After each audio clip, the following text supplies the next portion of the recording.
You guys are crazy already, man. I see you guys going crazy inside the venue. I'm not even there yet. Let me get there first before we get the party started, man. You guys are going crazy. Thank you for the early birthday wishes, everybody. It is not officially my birthday yet. That'll be celebrated during a very mid Monday Night Raw tomorrow. Tonight, it's episode 463. 463 of these things, man. Who would have thought? It's crazy. Tonight we're going to talk about Nick Kahn, man. Guy's the biggest fucking slime ball that I think I've seen outside Vince McMahon. But I wouldn't really put it past Vince McMahon. He surrounds himself with nothing but slime balls. Comcast apparently doesn't want WWE. I wonder why.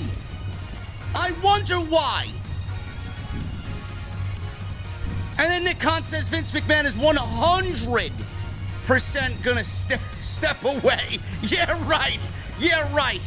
Give me a fucking break. Vince ain't going nowhere. We got news on WrestleMania. Lots of things coming out of WWE heading towards WrestleMania. And AEW. House shows announced. We have AEW with a streaming deal possibly in the future, and Ring of Honor now has a set date, or at least time frame for their live television show. We're going to talk about that tonight on Off the Script. Ladies and gentlemen, I'm going to the OTS venue. I'm turning the chat on VIP because I want nothing but my VIPs tonight as usual. And I want you guys to answer me this. What the fuck are you guys drinking? I'll see you over there.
Why has Triple H been so successful?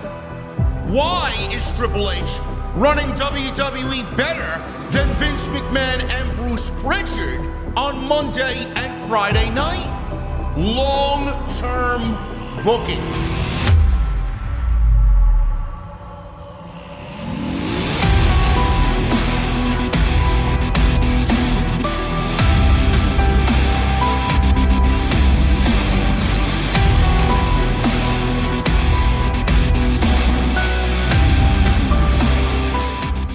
What is going on, guys? Thank you so very much for joining me right here on Off the Script. This is episode 463 for your February 5th, 2023. I am your host, JD from New York, as always, coming to you live from the OTS venue. Thank you guys so very much for joining me on your Sunday evenings, wherever you may be. It is VIP only. And I want to thank my two new VIPs, TJB and Brian Jardine, for becoming new members. And Max in the chat, Max Emerson, what the fuck are you drinking, brother? YouTube wants to fuck up, and they never notified me of your subscription and VIP status, bro. So there you go. I see you in the chat.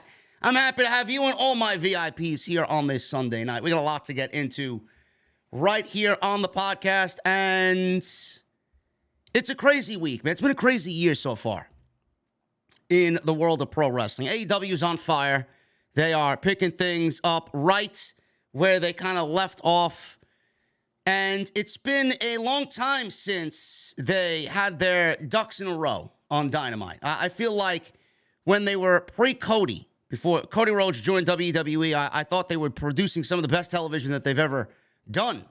And then all of a sudden, Cody Rhodes defects to WWE, and then all of a sudden, the ship is on rocky waters, and then we get the CM Punk situation, and then things just don't feel right in the summer of 2022. Things are finally starting to get back to what they used to be this year. AEW's got some great shit going on. It's not perfect over there, but they got some great shit going on over there.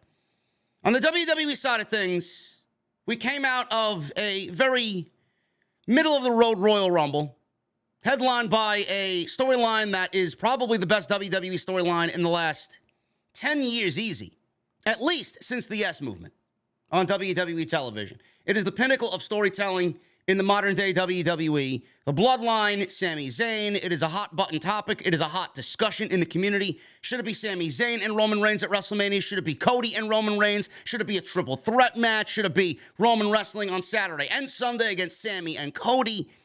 So many different opinions in regards to that. That is a big talking point going into WrestleMania. And then obviously you got your Vince McMahon selling WWE rumors to who nobody knows. It started off with the Saudis, and then that rumor died down and was debunked. And then you got Nick Kahn on all these different networks, basically kissing Vince McMahon's ass. I wouldn't expect anything less from Nick Kahn, man. He's an absolute slimeball. But this recent interview on CNBC, which was not really all that new. You know, we didn't really hear anything new coming out of this.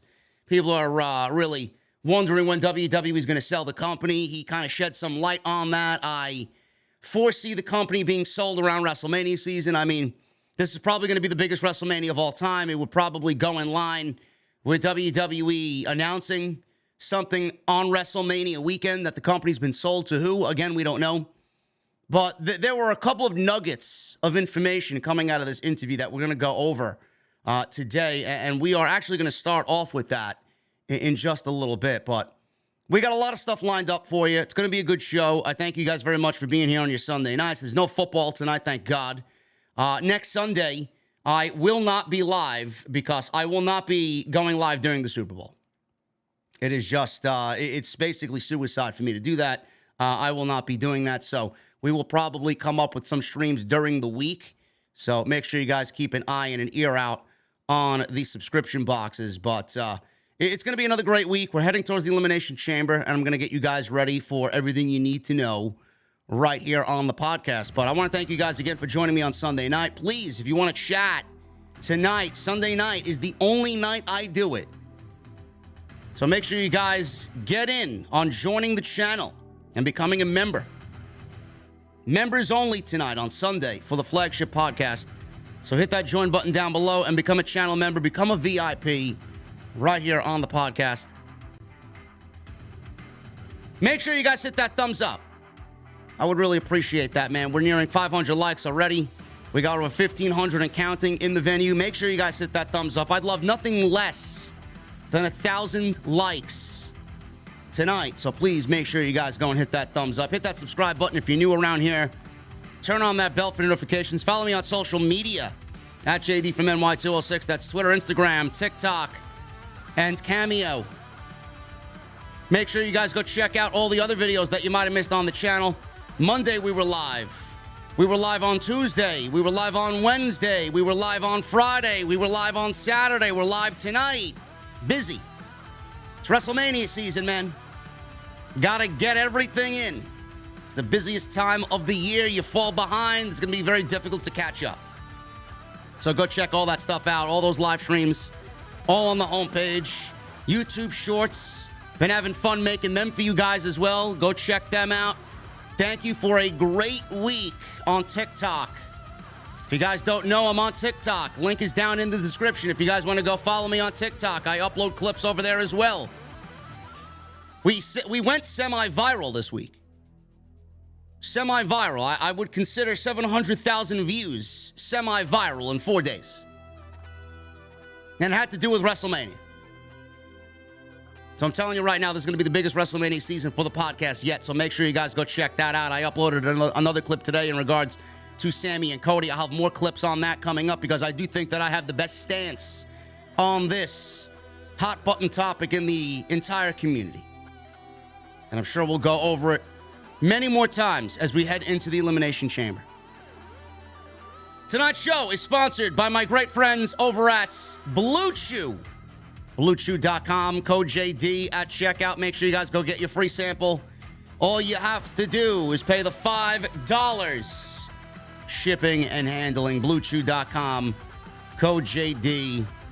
Make sure you guys go and support. They've been a member of the OTS family for many, many years. And I want to keep them as a member. So go support them. If you want something for free, Blue Chew's giving you a shot.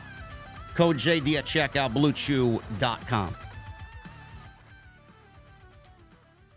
We're going to start off with the Nick Kahn stuff, man. I really want to get into this because I find it hilarious that Nick Kahn just loves to bullshit everywhere he goes. And I don't believe a single word out of Nick Kahn's mouth. Every time he speaks, there's just some bold-faced lie that comes out of his mouth. Now, I know he's a big wig. He's the CEO. He's going to make things sound good. He's got to paint a pretty picture for everybody. The WWE's in the midst of a sale. I get it.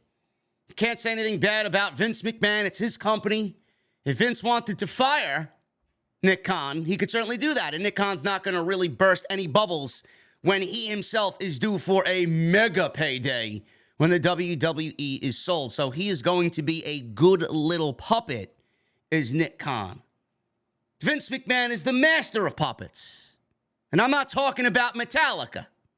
I'm talking about Vince McMahon being the guy pulling the strings behind the scenes.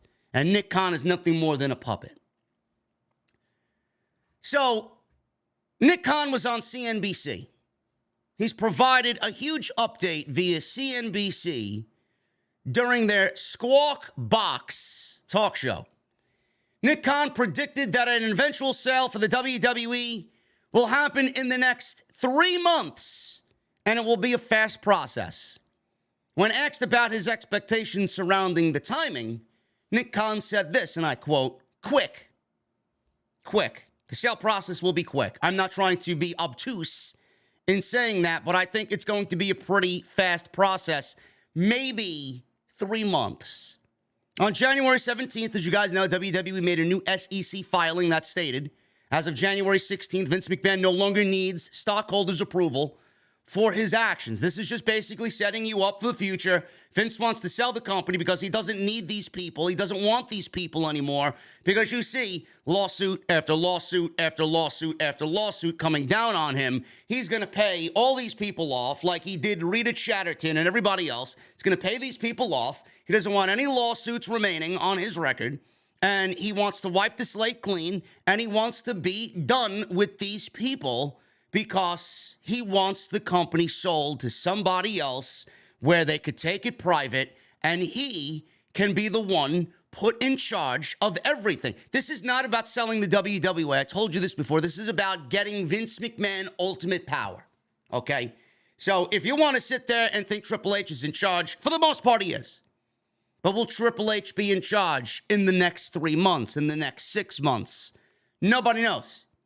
The WWE does not need to be sold. It does not.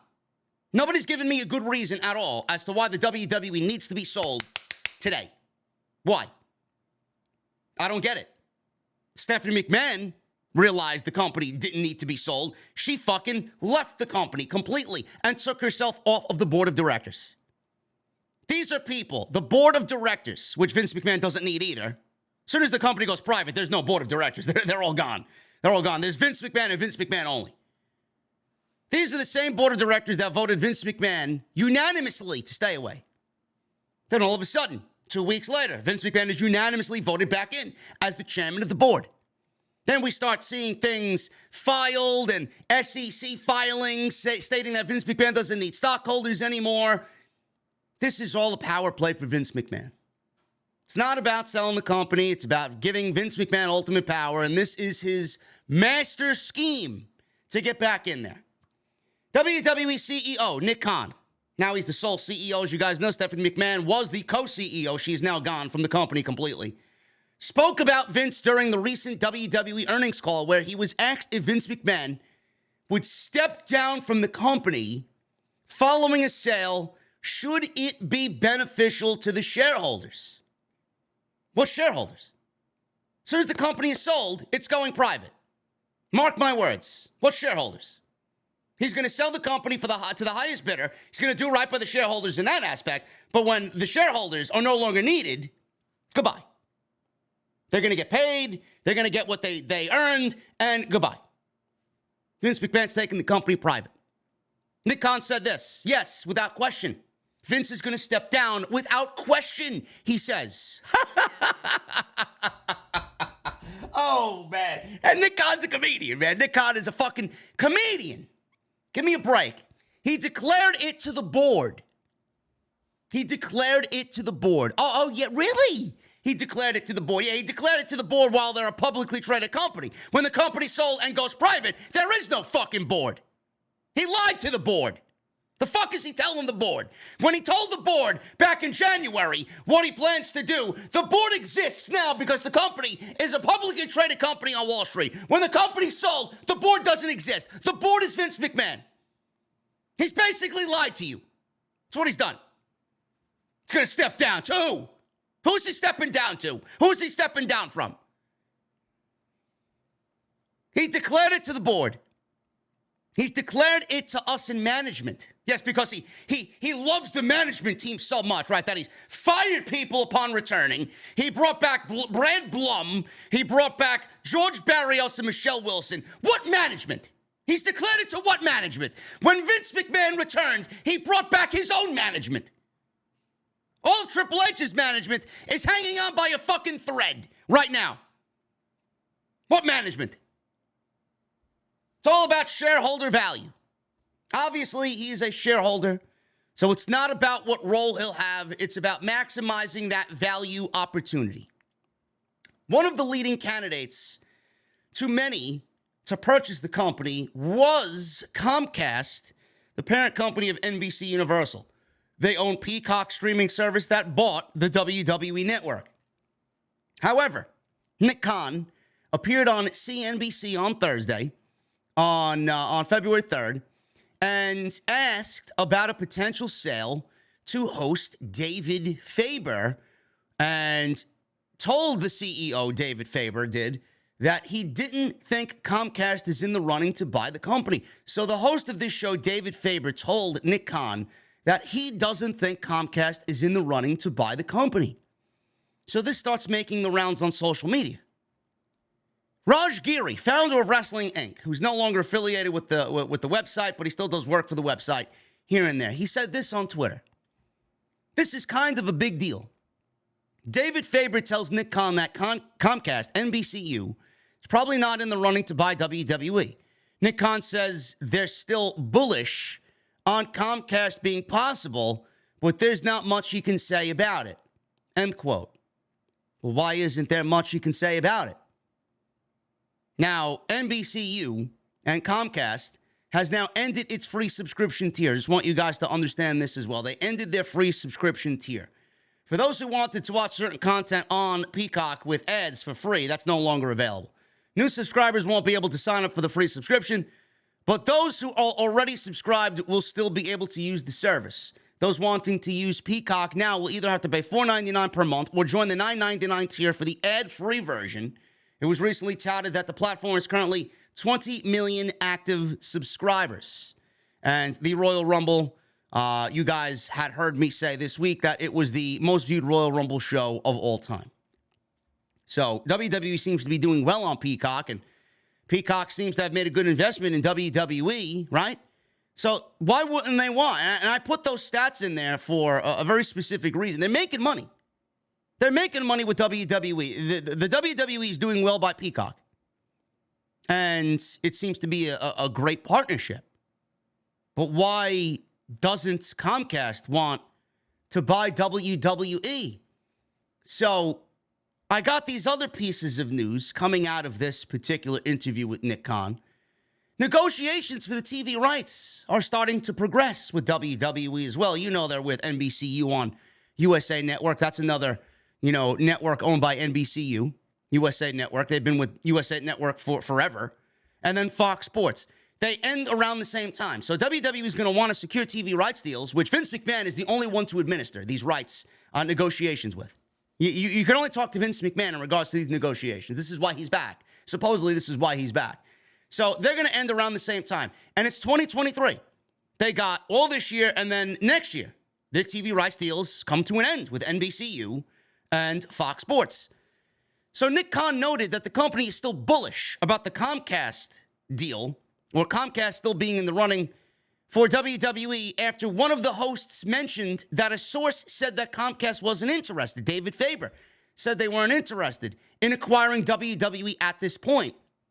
The other three companies mentioned in this interview during the show were Netflix, Amazon, and Endeavor.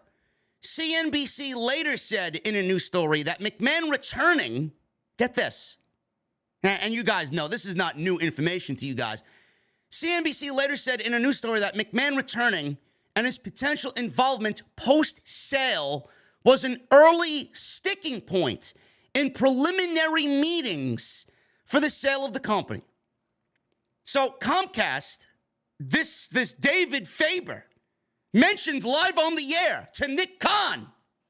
And this is the type of shit that you're really going to need to start paying attention to. Because if shit like this is said by people like this on a network like this isn't coming from a Satin or a Sap or some fucking dirt sheet with the Z at the end of the news. No, this is not coming from zero sources. This is a major, major deal. Comcast, who everybody said was a front runner and makes the most logical sense to buy the company, does not want to have any interest in the company because of Vince McMahon. An early sticking point was his post-WWE involvement after the sale.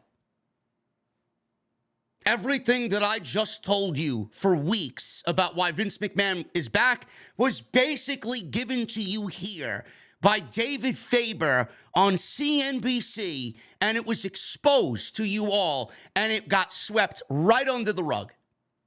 Vince McMahon is back to lead negotiations for TV rights deals and for a sale of the company because he is using the company as a vehicle to get power back in the WWE, to sell the company, to take it private so that he doesn't need these shareholders. He doesn't need Wall Street. He doesn't need this one or that one breathing down his throat.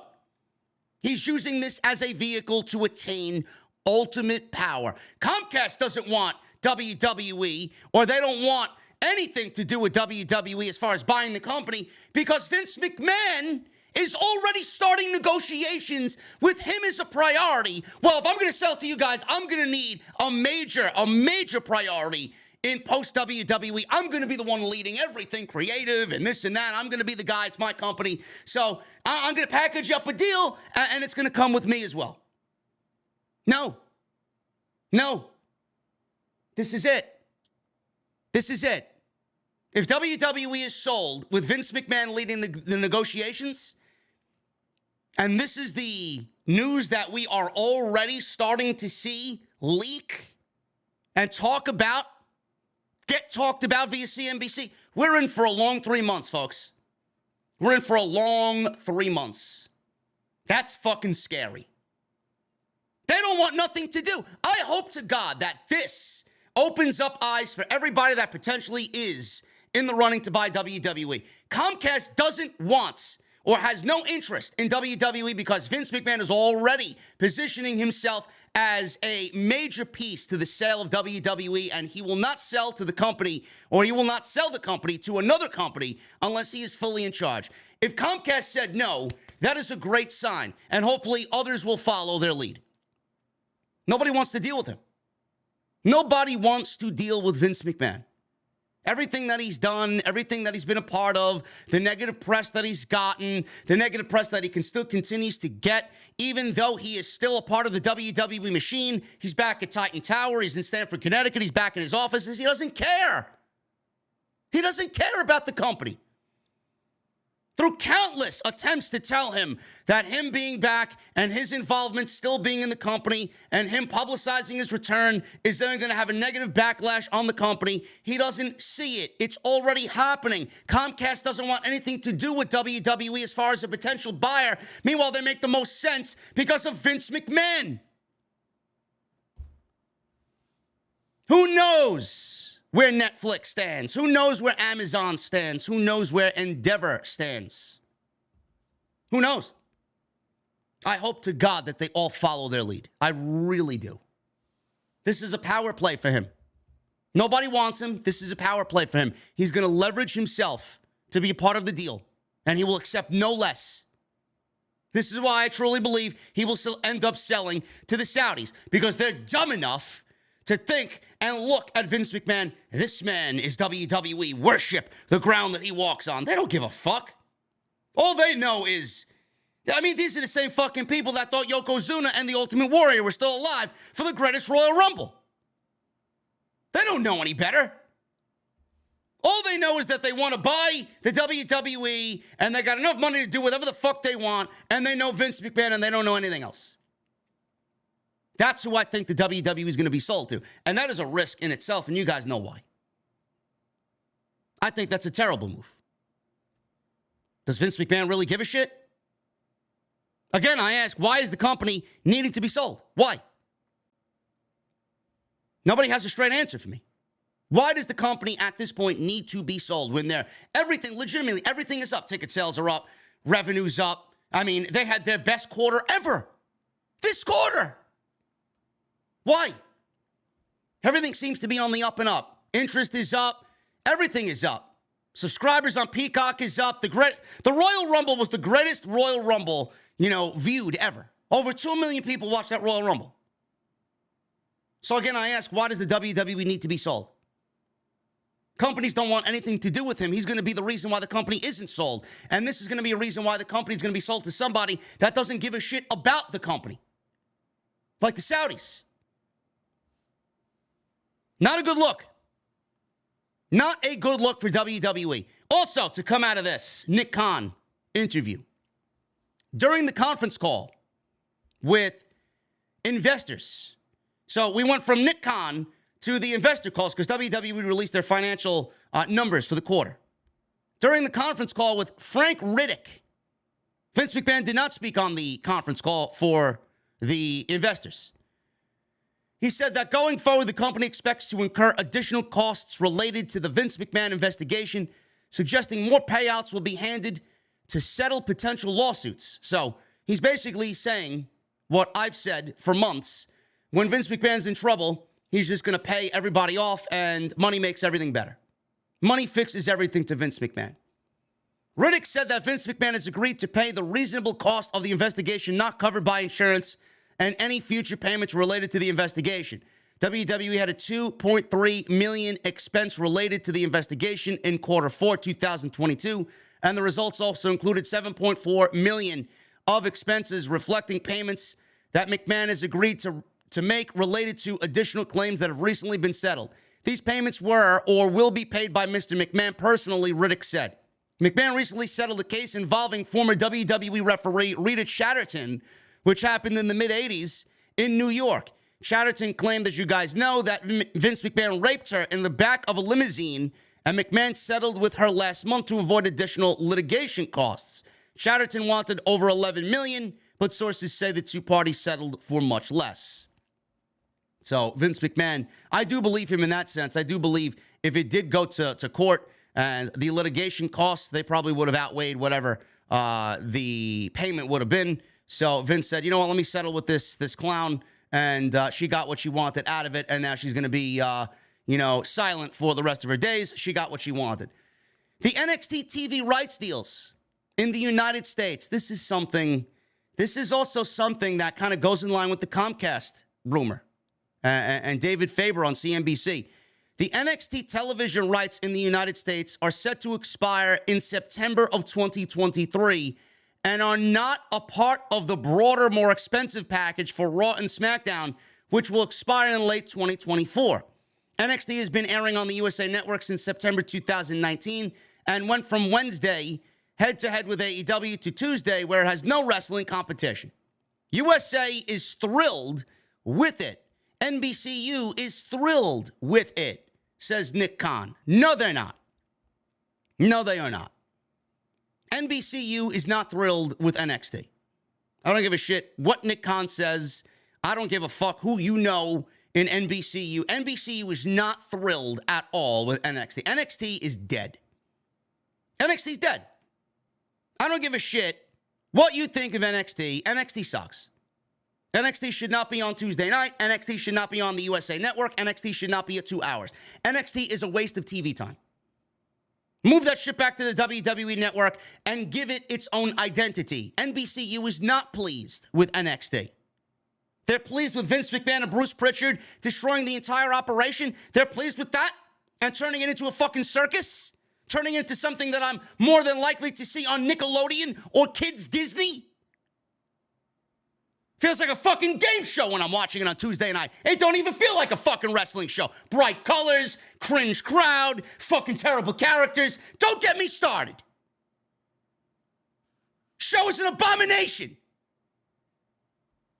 Pay-per-view last night was somewhat decent because they moved out of the fucking Performance Center. And even then, it still sucked. Nick Kahn said, keep in mind, as much as its own brand as NXT is, it's still our farm team. I don't think a farm team needs a fucking TV deal on Tuesday night. It's our feeder system to get folks called up to the main roster. So the expectation there, they were doing that well before you fucking blew the shit up. And what happened?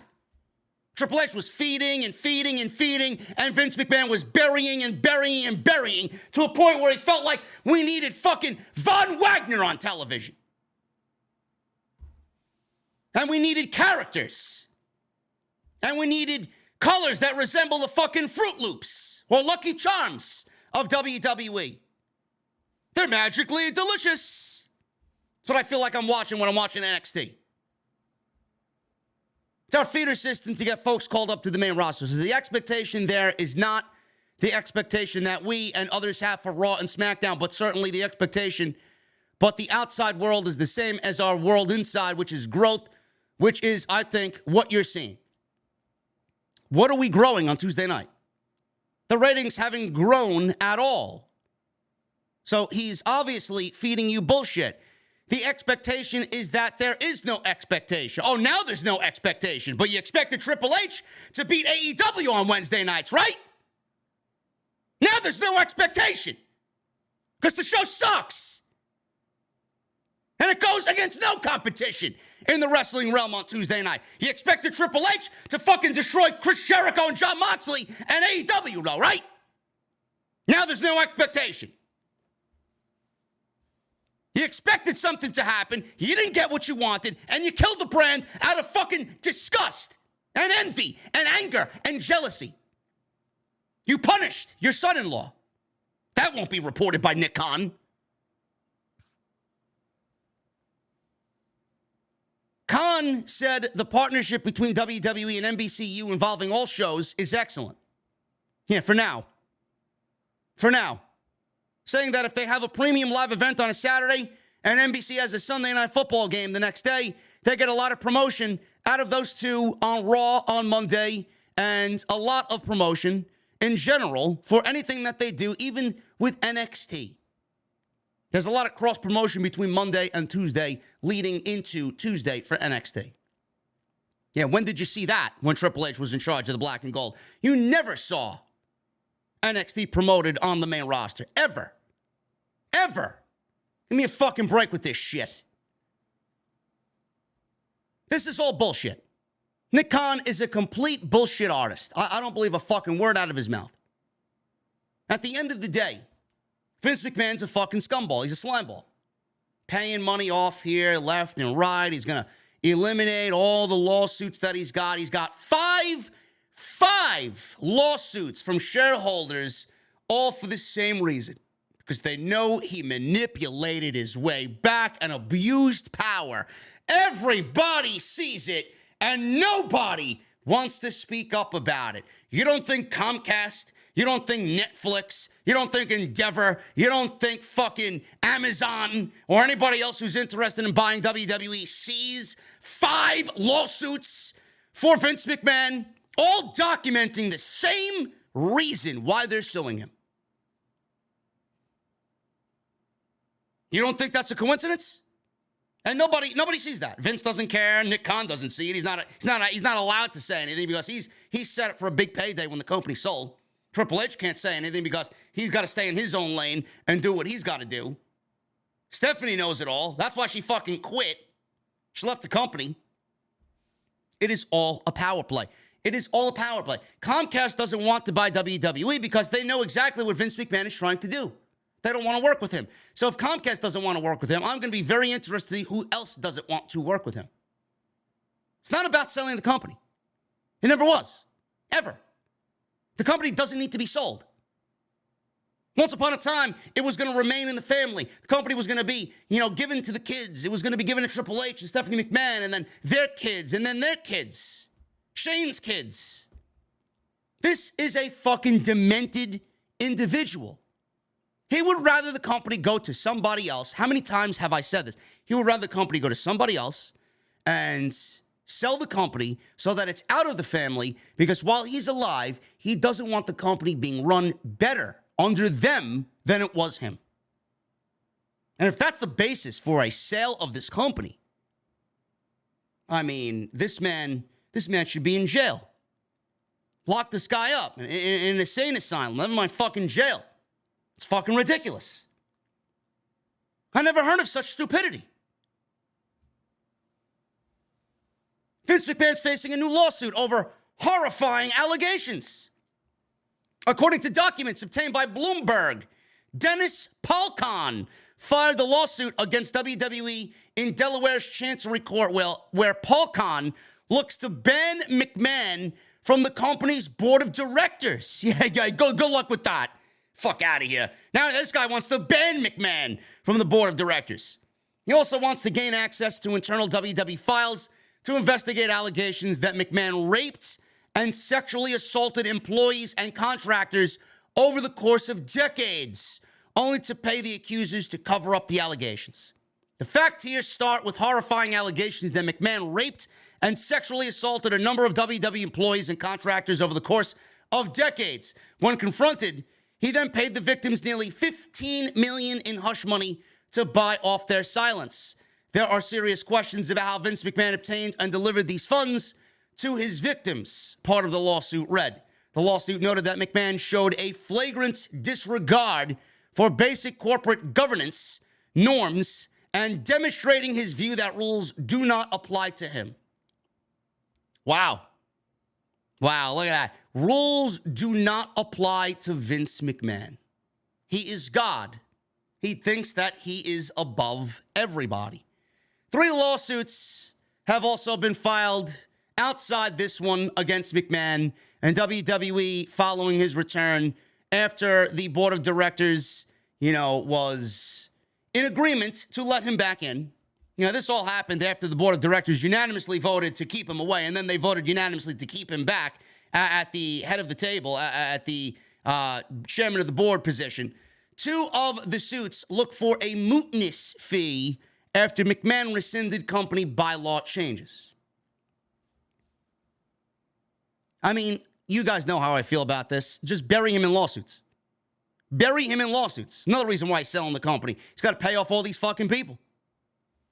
How much money does Vince have now to pay off everybody? Feels like he needs to sell the company just to fucking, get himself above water. Bury him in lawsuits. Bury him. The whole McMahon stepping down thing is bullshit too. But what is Nick Kahn going to say? Nick Kahn said that Vince McMahon promised everybody that he would step down once the company is sold. The company is going to be sold, and Vince McMahon is not going to step down. Kahn said that Vince would step down in this situation when the company is sold. So that clears up something that has been speculated on ever since word got out that Vince was back to help sell the company. Now, what is Nick Kahn going to say to the public? Vince is back and manipulating his way back into the company to sell the company, to get back the company in every way possible that he had before, back in June. You expect Nick Kahn to say that? At this point, there's no word on who the favorite is to buy the company, and we don't know who of the rumored suitors would be interested in keeping Vince in charge. Hopefully none of them. I hope every single one of them realizes that with this man in charge, they are getting a terrible deal. I don't know what needs to be done. This is all I ask. It's all I want. Sell the company. I don't give a fuck as long as it comes with Vince McMahon gone. We want the company. We want to give you what you want. We don't want you back. We want Stephanie and Triple H running the company. That should be the basis of a sale right there.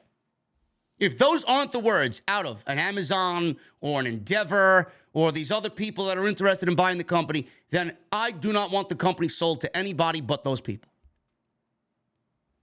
We are in for a very long 3 months. A very long 3 months. And I do think that the sale will happen right around WrestleMania weekend. Vince McMahon being back has also led to budget cuts happening again back in the Stamford office. Vince McMahon is back. People are now jumping ship, getting fired. People have quit. Vince has come back and brought in his own people. It's a fucking disaster over at Titan Tower. Meltzer talked about this in the newsletter. There's been a lot more cuts on the corporate side in the past few weeks in different departments since the return of Vince McMahon. The belief is that these cuts are being made to lower the costs to get the company ready for a sale. Yeah, because no, they just didn't close out 2022 with $1.3 billion in net revenue. Yeah, the company they're readying the company for a sale, so they need to fire a couple of office clerks and a couple of people that have been there for 20 years to get the company ready to be sold when they made $1.3 billion in net revenue back in 2022. Yeah, I'm sure that makes a lot of sense. Give me a fucking break. Matthew Drew. He was the senior vice president of an International, was the biggest name to be let go. He came from DAZN in June 2021, which means he was a Nick Kahn hire. Since Kahn hired a number of people from DAZN in 2021, his job included managing global media partners, devising internal strategy for overseas live events, digital, consumer products, and a new revenue opportunity with the WWE. It was also recently revealed that the WWE executive chairman would step down from WWE if the company is sold, and it would benefit the shareholders. Vince McMahon didn't speak on the fourth quarter and year-end earnings call that took place on February 2nd. In years past, McMahon has spoken on the investor calls because he didn't want to take any fucking questions, because as soon as he got on there, there'd be a litany of questions aimed at Vince McMahon. And with him forcing himself back into the company, into the board of directors role, he didn't want to hear anybody or from anybody. He didn't want to hear from any shareholders. I mean, he just put into effect that he doesn't need any shareholders' decisions or opinions on anything. So the fuck does he want to talk to them for? He don't give a fuck about you. He's going to sell the company to get you what you want, and then he's going to ask you kindly to get the fuck out. The fuck does he want to yield a question from you for? He don't care. That turned out not to be the case, as the call was headed up by Nick Kahn and Triple H, along with Frank Riddick. Wrapping up his portion of the call, Triple H made a point to say that it's been great to have Vince McMahon around, thanks to his incredible insight, and that he remains a tremendous asset to the company. puppets on a string. All of them are puppets on a string. They are all going to do and say what they need so that the company is sold in the proper manner. Triple H is fearful for his fucking job at this point. Of course it's great to have Vince McMahon back. Of course Vince McMahon has incredible insight. Of course Vince McMahon is an asset to the company. What else would he be? A cancer to the company? His insight is no longer needed. It's antiquated. He's an old dinosaur. I just want to reiterate, this is nauseating. Hopefully you guys didn't eat dinner before you joined the stream. I just want to reiterate how excited I am and how much fun I'm having in my role as Chief Content Officer, says Paul Levesque. I also want to add that having Vince around has been great. I will tell you this, it has allowed me to speak for our entire creative team, but we're standing on the shoulders of giants. So having him back and involved, even at just the board level, comes with incredible insight. He's a tremendous asset to the company. This is the best time of the year. We've kicked off the road to WrestleMania. It's an amazing moment for WWE, and I look forward to continuing to build the business alongside this leadership team for the long term.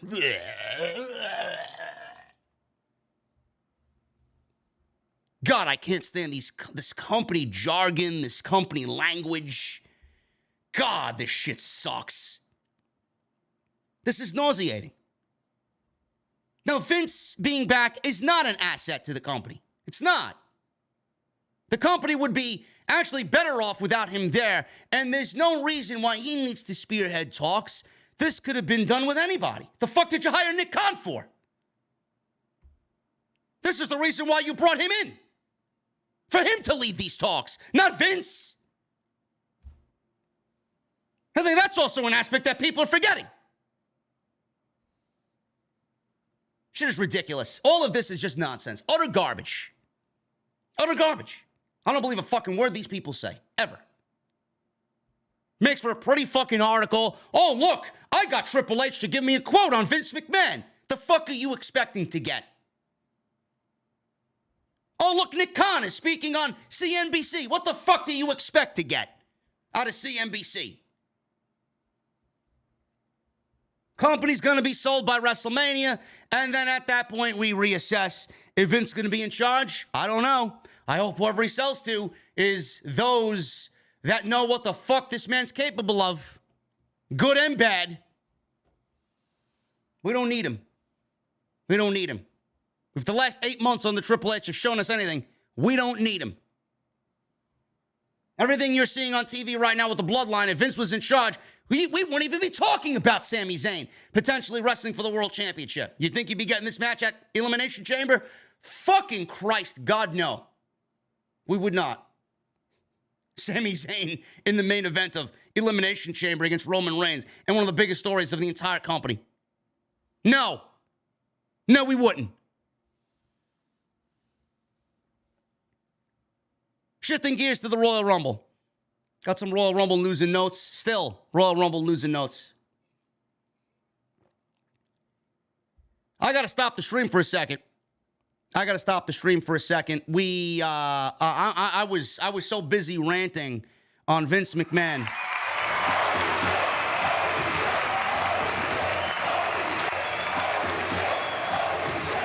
My boy Daryl with a $500 super chat. Oh, my goodness, man.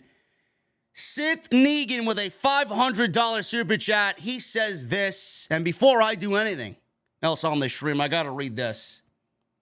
An OTS VIP birthday Sith Negan bomb has been dropped for the undisputed truth in the entire professional wrestling community. JD from NY, languishing in mediocrity and being second-rate like a common goon or shill will never happen around here. It's number one or absolutely nothing because it can't be no other way. End of the line. Hashtag enemy designed. Daryl, you always leave me speechless, brother. Always. I appreciate you being here, man. Daryl with a $500 bomb for an early birthday. Brother, I appreciate you so much. Very lucky to have you a part of the OTS family, and thank you so very much for your generosity, man. Always, always, always love Daryl in the chat. Unbelievable. And I'll get to you guys. If you guys want a super chat, last call will be at the end of the show. You guys know the deal. We'll hang out with our cold beverages at the end of the show. Royal Rumble news. Let's move away from this Vince McMahon news. I know it's a downer for everybody. I can't stand it. Brock Lesnar's spot at the Royal Rumble, if you guys remember. He was eliminated by Bobby Lashley. He tossed the referee over a barricade. He took the steel steps and smashed him on the announce table, if you guys remember at the Royal Rumble. Lesnar apparently gained a little bit of heat for his spot in the Royal Rumble. Brock Lesnar had a brief but memorable Royal Rumble appearance, I would say. Not really memorable, but memorable for this Royal Rumble. With him eliminating several superstars before being tossed out himself. Afterwards, Lesnar destroyed the ringside area, lifting the stairs and tossing a referee over the barricade. Fightful is reporting that some of the aftermath wasn't planned and caught a lot of people by surprise. Now, there were a couple of people in the ring and ringside who weren't prepared for the stairs spot and didn't know it was coming. The spot where Brock Lesnar threw a piece of the announce table inside the ring was also unplanned. One source said, "We knew a freak out was planned, and it's Brock, so expect anything and everything, so all seemed well there." However, the spot that seemed to get Lesnar a bit of heat was an unplanned situation when referee Eddie Orengo was thrown over the barricade. Now, Fightful is told that initially it looked like he was possibly, injured. He possibly sustained a foot injury, but we're not sure of the status of him, says Fightful. He had to sell to the back, and Fightful was told that he missed an integral spot towards the end of the match. Or there was an integral spot towards the end of the match that was missed. What that was, I don't know. I don't know what that spot was. It's worth noting that when Fightful was told about this and had to confirm, one source said, "The heat is relative term for Brock Lesnar. He's not going to get in trouble. He's certainly not going to get fired like Crime Time was. It's a new regime, new rules. I'm not sure anyone involved was mad or not, but some backstage people were mad," end quote. Brock Lesnar can do whatever the fuck he wants. Brock Lesnar can do whatever the fuck he wants. He's not going to get in trouble by anybody. And, I'm not really surprised to hear that he's got some heat here and things went unplanned. I mean, just look at Brock Lesnar's inclusion in the Royal Rumble. Just look at what he did in the Royal... I mean, he won the Royal Rumble last year, so what the fuck would he have to be angry about? Comes out at number 30, wins the fucking Royal Rumble, goes to WrestleMania, gets Roman Reigns, right? Garbage. But this year, they ask him to be a supporting character in the Royal Rumble. Brock Lesnar's got to fly all the way to San Antonio, Texas, gets put into the Royal Rumble with 29 other guys, doesn't even last 2 minutes in the Royal Rumble, gets eliminated by Bobby Lashley, which is a victory in itself right there, because who the fuck else would eliminate Brock Lesnar? You got to be somebody like a Bobby Lashley to eliminate Brock Lesnar. They just so happened to give it to Bobby Lashley this year, and then he gets dumped over the top rope. So they ask him to have a freak out moment. What the fuck do you think Brock Lesnar's going to do? What do you think? He's going to get back in the ring and throw other people around? No, Brock Lesnar's going to cause chaos. So Brock Lesnar destroyed the announce table. He took the steel stairs. He scared the shit out of Pat McAfee, Corey Graves, and Michael Cole. They didn't know that spot was planned either. He took the referee. He probably didn't know what the fuck was going on. He got tossed over the goddamn barricade. Lesnar said, "You want to eliminate me in 2 minutes? I'm going to make this shit all about me for the next 10 minutes, 15 minutes. And that's exactly what he did. I could see Brock Lesnar going into the Royal Rumble meetings and getting told the plan. "Yeah, Brock, you're going to be eliminated in 2 minutes by Bobby Lashley, and then we want you to have a little breakdown at the end of the match. Can you do that?" So Brock Lesnar was like, "Yeah, sure, yeah, no problem, Paul, no problem. I'll do whatever you ask, bro. Just get me a private jet as soon as I'm done, and I got to go back to Saskatchewan and go do what I got to do." So that's exactly what he did. He got eliminated in 2 minutes, and he made the elimination and the Royal Rumble all about himself. You want me to go in there and get eliminated in 2 minutes? I'm going to make this shit about me. It's exactly what he did. Brock Lesnar is never going to be punished at all. Brock Lesnar could commit cold-blooded murder in the back and still get away with murder. and not get heat. That's Brock Lesnar's status in WWE. It is his. He can do whatever the fuck he wants. And all you got to do, honestly, if you don't like something, just call it Vince McMahon. Vince McMahon's seemingly back in charge, right? He's back there. He's the chairman of the board. Yo, Vince, your son-in-law ain't doing what I need. Talk to him. He's got Vince on speed dial. Don't worry. There was a rumor that Hell in a Cell was going to happen at the Royal Rumble. Why didn't we get Hell in a Cell at the Royal Rumble? Well, WWE made some internal changes to the Royal Rumble card. It was once talked about that Finn Balor and Edge inside Hell in a Cell would take place at the Rumble. The planned Ronda Rousey versus Raquel Rodriguez match for the women's title on SmackDown was also pulled from the show and moved to SmackDown a few weeks early, where Rousey retained the title only to lose it to Charlotte Flair in an impromptu match. Edge and Beth Phoenix returned from hiatus at the Royal Rumble, not to do Hell in a Cell, but to mix it up with the Judgment Day, ultimately continuing their feud, which we saw continue on Monday Night Raw. In the latest edition of the Observer newsletter, Dave Meltzer reported that WWE had to nix the Hell in a Cell match with Edge and Balor due to Edge not being able to appear on TV to build up the match as he was filming Percy Jackson and the Olympian for Disney+. Meltzer wrote, the reason at one time it was talked about the Brood Edge versus Demon Balor Hell in a Cell match, it was supposed to take place. It didn't happen because Edge was filming a television show until last week and thus couldn't do the WWE television build to build up to the match.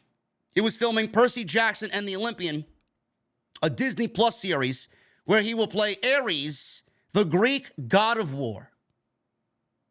So there you go. If you guys want to see Edge as a fucking Greek god of war, you know where to find him on Disney Plus. I'm not really sitting here thinking, oh man, Rumble would have been better with a Hell in a Cell match. I mean, I honestly thought it was too soon for Hell in a Cell match anyway. I didn't really care when the rumor was going around in the beginning of January when people were discussing, a rumored Hell in a Cell match is going to be happening, and one of three matches could potentially be in there. Edge and Balor was one, Lashley, Lesnar the other, and then Reigns and Kevin Owens could be also in a Hell in a Cell. But, I mean, did we really need it? WWE axed the Hell in a Cell pay-per-view, which was the right thing to do. Last time we saw Hell in a Cell was back in June. I don't think we need to see one so soon after we just got Cody Rhodes and Seth Rollins in one. And I only want to see a match that is worthy of it inside Hell in a Cell. We don't need to put Hell in a Cell on a pay-per-view just to get Hell in a Cell back on a WWE pay-per-view. It needs to matter. It needs to fit the feud. Does it fit Balor and Edge? Yes, it does. Did it fit Lashley and Lesnar? Sure. Why not? But I don't think Lesnar or Lashley are going to want to work a Hell in a Cell because they want it to be bam, bam, thank you, ma'am, in and out in 5 minutes. But Balor and Edge, I can absolutely see that being inside Hell in a Cell. And honestly, at the Royal Rumble, not really all that sold on it. On WrestleMania's card, absolutely. So that's my prediction. Balor Edge, Brood Edge versus Demon Balor inside Hell in a Cell at WrestleMania. Whichever night you want to put it on, go ahead. That's one of my predicted matches for WrestleMania. I do think that is what's going to be in Los Angeles. No problem with that at all. Update on NXT stars in the Royal Rumble. NXT stars were allowed this year in the Royal Rumble. Vince did not want them the year prior. Why? I don't know. Fightful Select reported last week that numerous women from the NXT roster were in town for the Royal Rumble, with 3 NXT talent appearing in the match itself. Shawn Michaels told Fightful that WWE's main roster higher-ups let NXT know who they wanted, and he provided feedback. They did make it known to NXT that they only needed female talent, and they were good on the men's side. Fightful had reported that WWE was more interested in unconventional surprises than bringing in past legends. Wow! You don't say! How many people cried that you missed Alicia Fox in the Royal Rumble? Nobody. Nobody. The only people that cried are the fucking geeks with an Alicia Fox profile picture on Twitter, where I'm sure you don't want to see what they look like in real life. You would be terrified to know what they look like in real life. Nobody cares. Nobody wants Alicia Fox. Nobody wants Lee. Maybe Lee. Lita's okay. Lita, I mean, you can get away with a Lita or a Trish Stratus. That's fine. But Kelly, Candice Michelle, the cat. I mean, who else? Molly Holly. Nobody wants to see this fucking gut. It's the same shit. All the other Royal Rumbles were built off of all these other women. I didn't even want Michelle McCool in the Royal Rumble. That was lame. We don't need Michelle McCool. That spot could have went to a Tiffany Stratton. I mean, I understand that WWE needed to fill those Royal Rumbles because WWE, they hated NXT. They didn't want any shine on NXT, and they didn't really build the women's division to have any depth. Triple H, as soon as he got there, I can guarantee you, man. I wish I could be a fly on the wall. I can guarantee you, Triple H's vision was like, you know what? The women's division needs more depth. Look at the past Royal Rumbles. I'm going to bring back XYZ, A, B, C, D, E to the Royal Rumble, and we're going to load the women's division up so we get to a point where we don't need to rely and call up Nikki Bella and Brie Bella for the Royal Rumble. He brought back Mia Yim. He brought back Emma. He brought back Candice LeRae. He included Indy Hartwell. Roxanne Perez was in the Royal Rumble. A lot of current stars were in the Royal Rumble, which is the way to go. We don't need to bring back past legends because it only waters down the Royal Rumble and it makes the Royal Rumble that much more predictable. At least when you use current stars, they get the shine. And WWE has a field of 30 that's a little bit more open. Oh, she could win. Oh, she could win. There's another possibility. It lends itself to being a little bit more unpredictable. So WWE didn't need any of the men. They didn't need any of the men, which I'm fine with, but I'd like to see some men included in the Royal Rumble. Save some spots, honestly, for some of the top talents there. I think it would go well. Ivy Nile was backstage. She's a part of the Diamond Mine group on NXT. She was backstage at the Royal Rumble, used as an alternative if she was needed. She was not needed. When we asked, says Fightful, they were told that nobody that appeared had their Rumble appearance served as a call-up this year. So Roxanne Perez was used in the Royal Rumble, and they're saying that the Rumble appearance was not being used as a possible call-up. Indy Hartwell not used as a possible call-up for the Royal Rumble and the main roster. So that's that. You know, I thought Roxanne Perez should have lasted a little bit longer in there, but, you know, that's just my opinion. She got eliminated in, 6 minutes? I think she could have went a little bit longer in there. Felt like we could have saw Tiffany Stratton in there. Get her some spotlight, some shine. She's been doing some great work down there. But I like the fact that WWE is now including NXT in the Royal Rumble, and I hope it's something that stays for the years to come. Shifting gears to WrestleMania. We got some WrestleMania news. Plans changed. Gunther and Brock Lesnar out the window. No more for WrestleMania. Plans for a Gunther and Brock Lesnar match at WrestleMania is not happening. In December, it was internally scheduled for the biggest event of the year, supposed to happen at WrestleMania. The match made sense as the Intercontinental Champion had talked about wanting a match with Brock Lesnar, saying that it would be the biggest challenge for him and it would be a dream match with Brock Lesnar. Even WWE teased the showdown in the Royal Rumble. It was very minor, but it was a stare down nonetheless. WrestleVotes reported this week that while a decision has yet to be made, there are plans in place for a triple threat match, putting Gunther versus Sheamus versus Drew McIntyre for the Intercontinental Championship at WrestleMania. The top two matches for Mania were confirmed this week on Raw, as Roman Reigns will defend the title against Cody Rhodes, and Charlotte Flair will defend the SmackDown Women's Championship against Rhea Ripley. Now, I have no problem with this at all. Brock Lesnar more than likely is going to be wrestling Bobby Lashley in some sort of stipulation match. I think that's the way they're going. Clearly, what we saw at the Royal Rumble was another tease for something down the line. We may see the Hurt Business get back together with Bobby Lashley to take on Brock Lesnar. Who knows what's going to happen there, but I do think Lesnar's match is already sealed with Bobby Lashley. As far as the Intercontinental Championship, a lot of people were like, oh, it's going to be Gunther versus Sheamus. It's going to be Gunther versus John Cena. Gunther versus Brock Lesnar. Gunther versus Sheamus is the only match that ever made sense.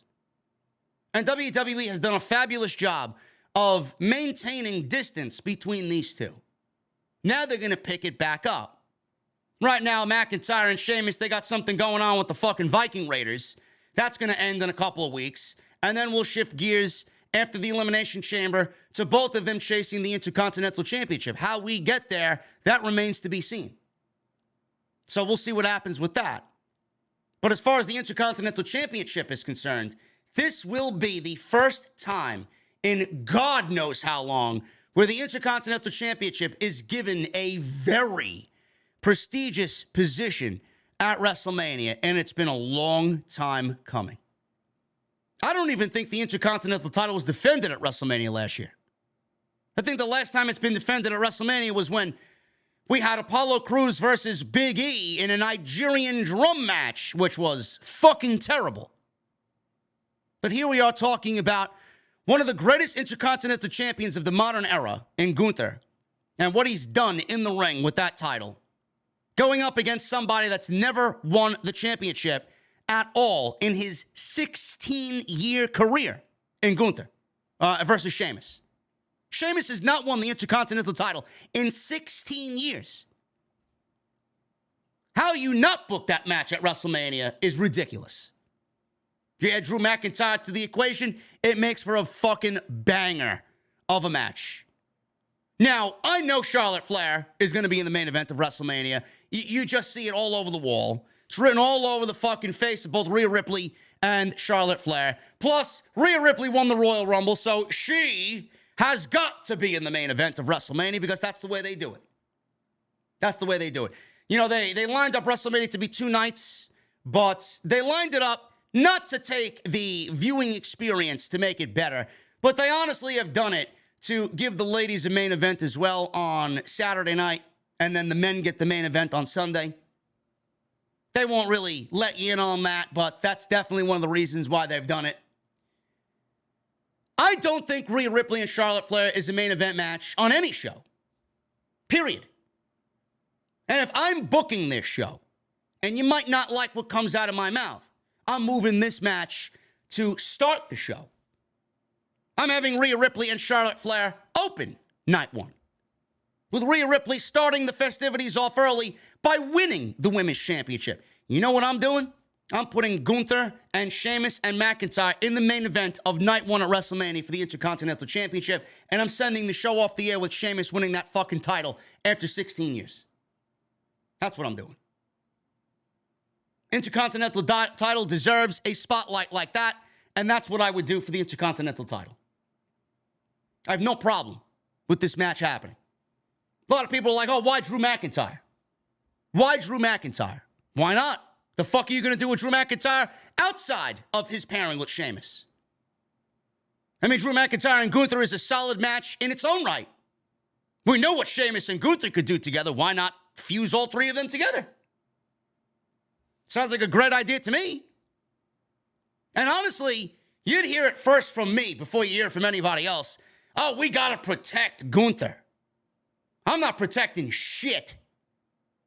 I'm going into this match, and they're going to beat the shit out of each other. And I'm telling you right here, right now, Sheamus should be the one to pin Gunther to win the Intercontinental Championship, whether it's a one-on-one match or a 3 triple threat match. Or all 3 of these guys are in the ring. Sheamus pins Gunther no matter how many men are in this match. 4, 5, 6, 7, it doesn't matter. Sheamus pins Gunther to win the Intercontinental Championship. That's what I'm doing. Gunther and Brock Lesnar can happen at any other time. You do what's right for business, and Sheamus winning the IC title is best for business. Then Gunther can move on to the main event scene, get drafted to Monday Night Raw, and we're off and running. Him and Cody, book it for SummerSlam. Love it. John Cena. John Cena is announced. Or not really announced. He's locked in. Soon to be announced. Locked in for WrestleMania. Now, Cena hasn't worked at WrestleMania since 2020. He's staying busy in Hollywood, but he will return in Los Angeles for WrestleMania 39. He did a Firefly Funhouse match with Bray Wyatt, but the company has wanted him for this year's show, dating back several months. They are getting John Cena. Last year, there was speculation that Cena would work a match against Austin Theory at SummerSlam, but that did not happen. I got my own reasons for that. Told you guys about that being a match at SummerSlam and why John Cena potentially did not want to do it, because that's when the Vince McMahon allegations were really at an all-time high. And he didn't want anything to do with the company or being a part of the company while Vince McMahon was there. And that was just the topic of discussion in every circle in WWE. So now that it's died down, Cena says, you know what? I'm going to come back for WrestleMania. A few months ago, there was speculation that Cena would wrestle Logan Paul at WrestleMania. After praising Logan Paul for coming to the WWE and doing his thing. He's had a great run so far. WWE is going back to its original plan. There is no longer a Cena-Logan Paul match on the table. It is now Cena versus Theory, locked in for WrestleMania. In the latest edition of the Observer newsletter, Dave Meltzer reported that Cena's match with Theory is locked in, along with other top matches for WrestleMania. I like it. Now, we all need to find out if it's going to be for the United States Championship or not. Does it need to be for the United States Championship? Does John Cena have any time after WrestleMania to stay with the WWE for a little bit? Does he need to win the United States Championship? Do we want to see the United States Open Challenge back against other younger stars in the company? I don't think that's really beneficial to the company now, but Austin Theory beating John Cena in any way, whether he is the United States champion or not, is the right way to go about it. Cena's not coming back and winning anything. I don't know why he needs to win anything, let alone a fucking United States championship.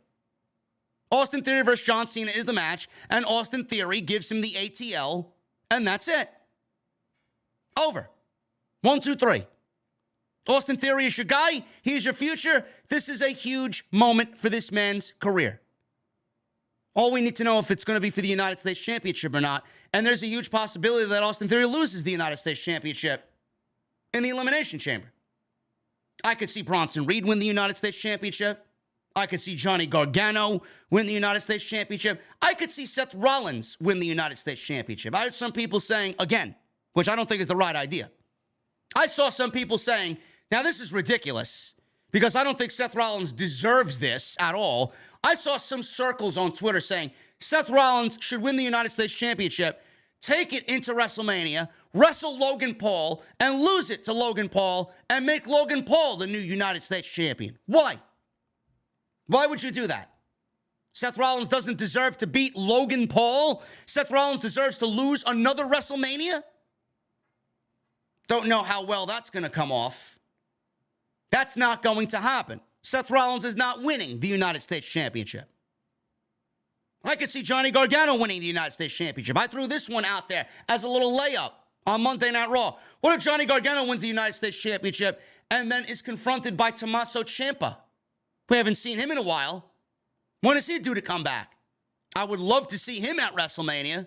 You don't think Triple H, having Johnny Gargano and Tommaso Ciampa on the same brand, would want to get them in a WrestleMania program together? Are they better as a team? Probably. But adding Johnny Gargano versus Tommaso Ciampa for the United States Championship at WrestleMania instantly takes WrestleMania up several notches. Just an idea. Just an idea. I don't really want something to happen unless there's a long-term plan or a vision in place. Maybe we just get Austin Theory retaining the championship and he defends the title against John Cena and Austin Theory retains the title. And we just call it a day. Easy peasy, 1, 2, 3. Keep it simple. I don't know. But I like the match. I think Austin Theory versus John Cena is going to be a hell of a match at WrestleMania. And WrestleMania is shaping up to be, so far, a banger of a show. And I talked about this last week. We don't need Stone Cold Steve Austin. We don't need The Rock. at WrestleMania. I know everybody's like, oh, we need Dwayne, we need Austin, we need Batista, we need all these big guys. No, no, no. Future, future, future. Build for the future. The fuck do we need Dwayne at 50 years old? What do we need Austin at 58 years old? What do we need Dave Batista for? He's retired. Why?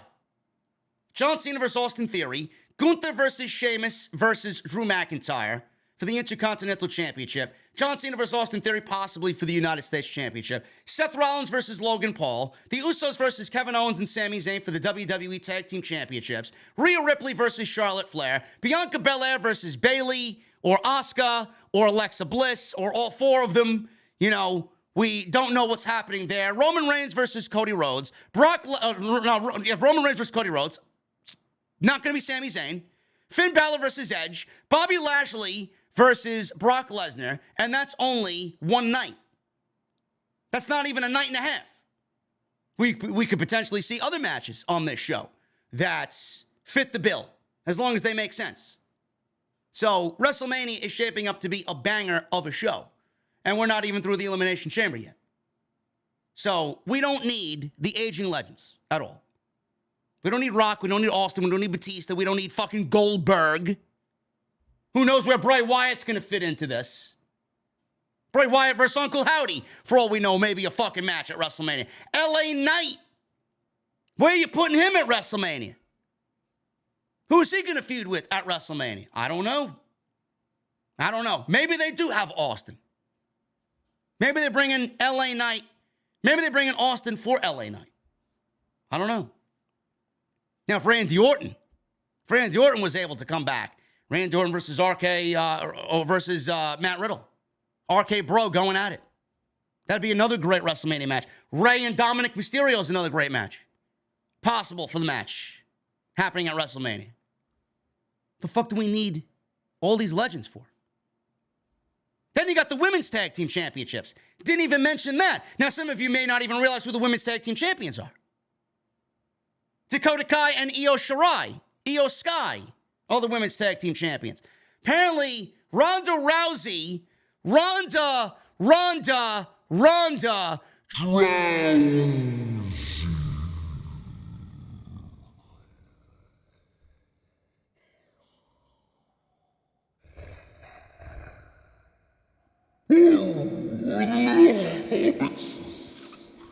Nobody wants to see Ronda anywhere.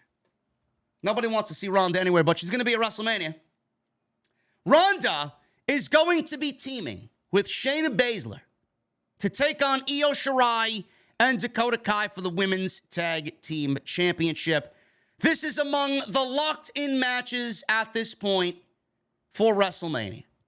We don't know when Ronda Rousey is going to return to WWE TV. Hopefully, this is her last stint with the company. Goodbye, Ronda.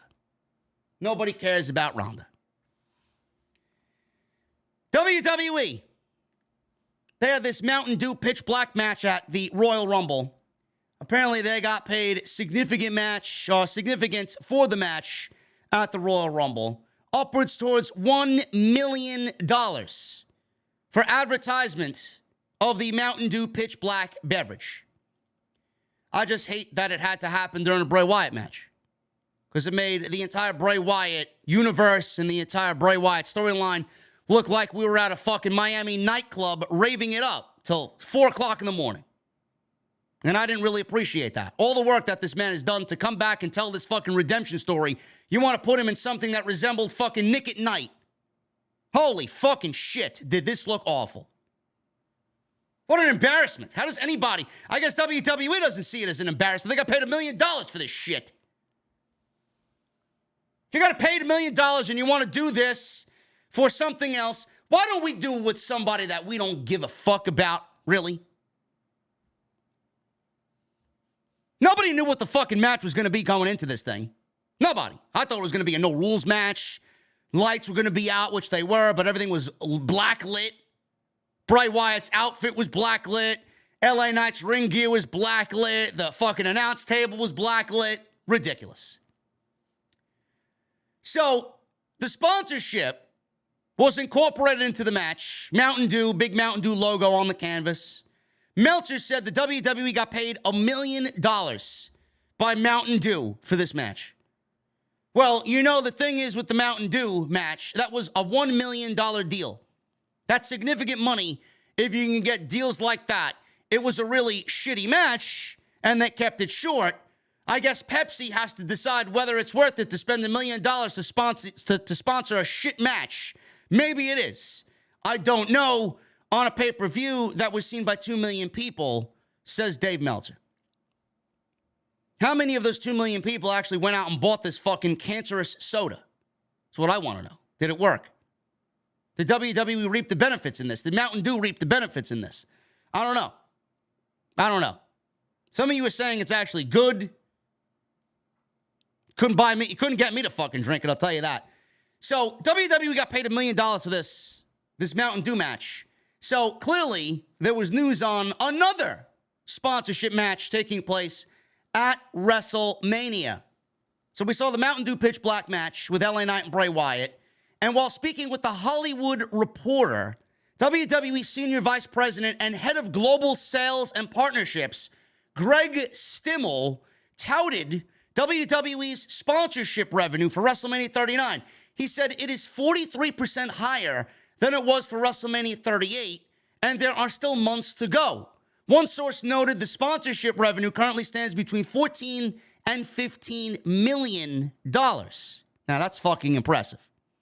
The article noted that Stimmel suggested there will be surprises at WrestleMania, specifically calling out to a new sponsor, which will be Cinnamon Toast Crunch. Now, he says, and I quote, "I don't want to give away too much, but it'll be around a match and the sponsorship of that match and what they'll be able to bring to do that match. So we're going to do things that fit inside our storyline as well," end quote. I could see it right now. Bray Wyatt battling Uncle Howdy in a big fucking bowl of milk on the WrestleMania stage, and on the box, you'll get advertisement for the WWE show going into Los Angeles, all on store shelves at Pathmark, at Stop and Shop, at ShopRite, at Publix. You'll see it all over the store shelves. You'll see Bray Wyatt with Uncle Howdy and the fucking Funhouse puppets on a fucking Cinnamon Toast Crunch box. This is going to be fucking pathetic. Awful. I mean, who do you incorporate into a Cinnamon Toast Crunch match? What is the match going to entail? Why don't we save this shit for the New Day? They love their Booty-O's and they love their cereal and all this other shit. Why don't we save this type of shit for the New Day? God forbid this happens with anybody else that's a little bit more serious, like a Bray Wyatt or an LA Knight on the roster. Cinnamon Toast Crunch. What happened to Captain Crunch? What's the neglect on Captain Crunch? Or Cookie Crisp? What about Fruity Pebbles? What about Boo Berry? Frankenberry? What about Count Dracula? Count Chocula? What happened? Cinnamon Toast Crunch? I'm more of a Raisin Bran guy anyway, man. I'm more of the healthier, cereal eater. Or Magic Spoon. Cinnamon Toast Crunch. Wow. Yeah, let's promote garbage to our youth. Let's promote garbage to the youth of the fucking country and promote Cinnamon Toast Crunch and Mountain Dew. And let's support obesity in our children. Wow, what about something that's actually good? The match is going to be shit. The cereal's shit. It's shit for your health. Goes hand in hand. Yeah, we'll have a Cinnamon Toast Crunch match. We'll have fucking Count Chocula as the referee. We'll have Captain Crunch as an outside enforcer. We'll have the fucking leprechaun, the Lucky Charms guy, do outside interference, and he'll fucking come in and bash somebody over the head with a fucking rainbow. Then we'll have the fucking Cheerios B fly in and fucking call out whoever wins the match and challenge them to next year's WrestleMania. Fucking ridiculous. Now, as long as they get their $14 and $15 million in ad revenue, who the fuck cares what they're shilling? Mountain Dew pitch black. Fuck out of here, man. Top WWE stars coming out of the Royal Rumble doing strong merchandise sales. This gives you a glimpse as to who's on top. Cody Rhodes won the men's Royal Rumble match, and he earned the right to challenge Roman Reigns at WrestleMania. WrestleMania season, obviously, we're going to start to see these reports about who's hot, who's selling the most merch. Meltzer noted that Roman Reigns, Cody Rhodes, Sami Zayn, and Bray Wyatt are super over with the fans and are leading the charge with strong merchandise sales. This was brought up when Meltzer was talking about the expectation that Mania will break records. I presume that it will do amazing merchandise numbers because that's the other thing that's going on right now is the merchandise numbers are really strong. A lot of the big characters are very, very over when it comes to selling merchandise. Bray Wyatt, Roman Reigns, Cody Rhodes, I'm sure Sami Zayn, they're all hot. That's the deal. Things look good for them going into WrestleMania season, Meltzer stated. I don't know who the fuck is on board with this Bray Wyatt shit after that pitch black match. I get Roman Reigns and Cody Rhodes and Sami Zayn, but I don't know, man. I don't know. Those names are not really a surprise to anybody, nor should they be.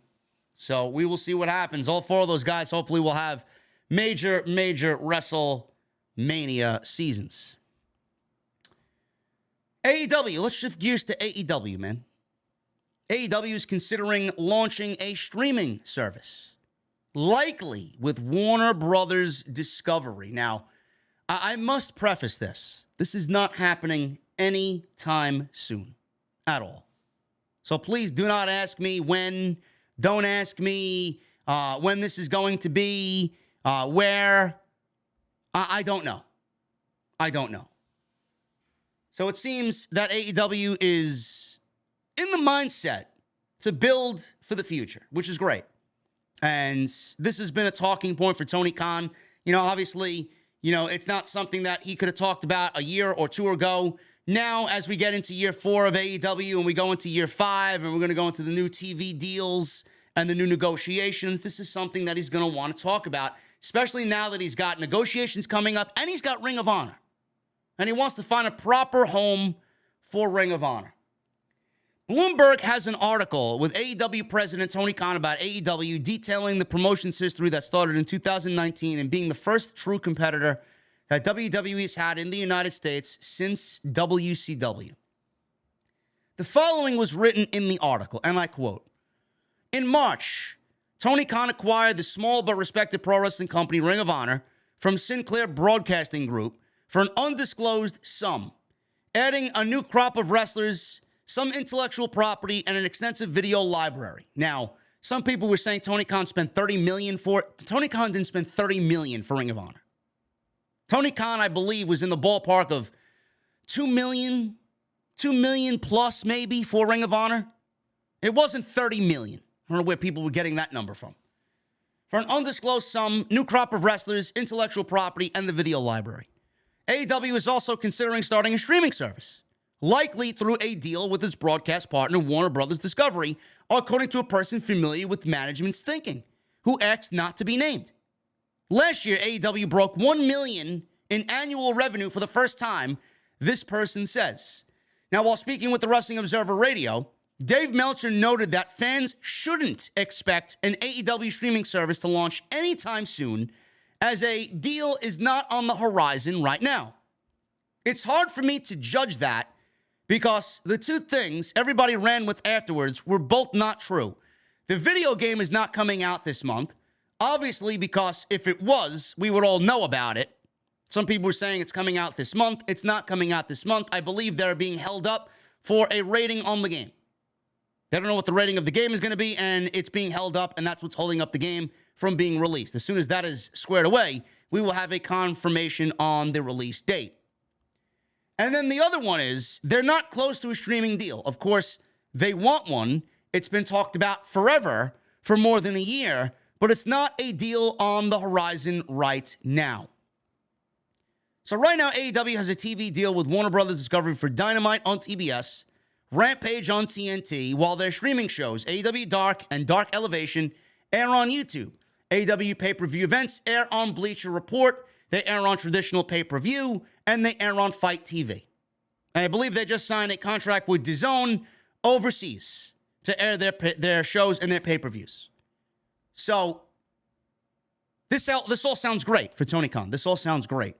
But it should not stop at a streaming deal. It should not stop at a streaming deal. I don't know what that's going to entail. I don't know what that's going to mean for the product moving forward. Are they going to take the pay-per-views away and put them behind the paywall on the streaming service? I mean, that would be great. So we don't have to pay fucking $60 per pay-per-view per quarter, and we can just sign up for Discovery Channel or the Discovery app, right? That would be great. I'd love to see that. And that would get a lot more people to get on board with AEW and watch these shows. That would be a great way to build an audience. Secondly, it should not stop at just a streaming service so that Ring of Honor has a place to go and we have a place for pay-per-views to go for AEW. They need to restructure what they are doing on television, and I'm talking about Dynamite and Rampage. Rampage is a fucking afterthought. Tony Khan could sit there all he wants, and you guys can sit there all you want and fucking beg me to cover Rampage. Oh, you gotta watch this. You gotta watch that. You gotta watch this match. You gotta watch Emi Sakura and fucking Jamie Hayter. I'm not. When there's a World Championship match live on Friday with MJF and fucking somebody, then I'll tune in. Until that day, I'm not tuning in. I don't care. I don't care about Rampage, and I haven't cared about Rampage in a very long time. So whatever negotiations need to happen with AEW and Warner Brothers Discovery, Rampage needs to be a pivotal part of that negotiation.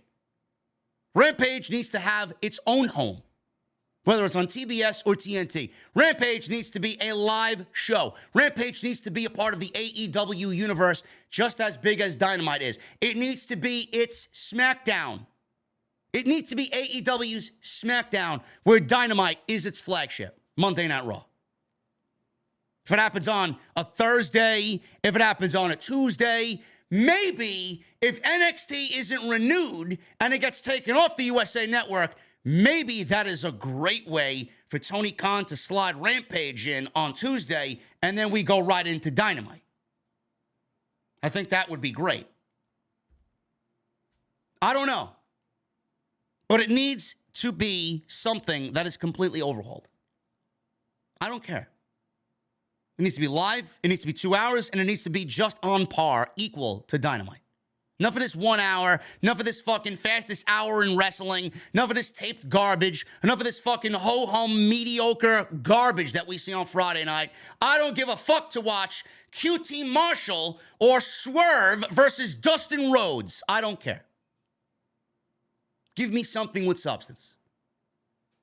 Streaming deal's great, but it's not going to happen anytime soon, and it's probably not going to happen until Tony Khan sits down with Warner Brothers Discovery and negotiates what's going to happen with Dynamite and the main shows. Then we can start talking about a streaming service. When they're locked in, when they're given X amount of years, then we can talk about it.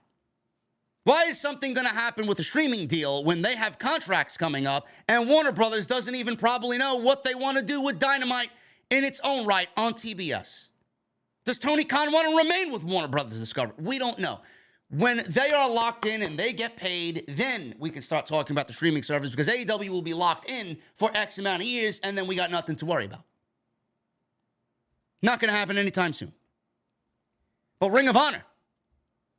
Where's Ring of Honor going? That would be great if AEW gets a streaming service. Ring of Honor is set to film their weekly show. Supercard is going to happen, and we're going to get shows leading into Supercard of Honor. Fightful has been told that Ring of Honor will begin airing their tapings nearly a year after Tony Khan bought the company. Talent have been told that the Ring of Honor tapings will take place in Orlando, Florida, during the last week of February. The talent we heard back from, says Fightful, was under the assumption that it would be at Universal Studios, where ROH regularly films dark, or AEW rather, films dark. Voices of Wrestling had information on the dates prior. They weren't given much of a taping schedule past that, but those we spoke to believe that would serve as tapings that would lead into Supercard of Honor on March 31st. Ring of Honor had also filmed the Jay Briscoe tribute show that will air on multiple platforms. There are several AEW contracted talent who were signed as far back as last spring with the intent of using them on Ring of Honor programming. So Ring of Honor is getting a TV show. They're not getting a TV deal. They're getting a TV show.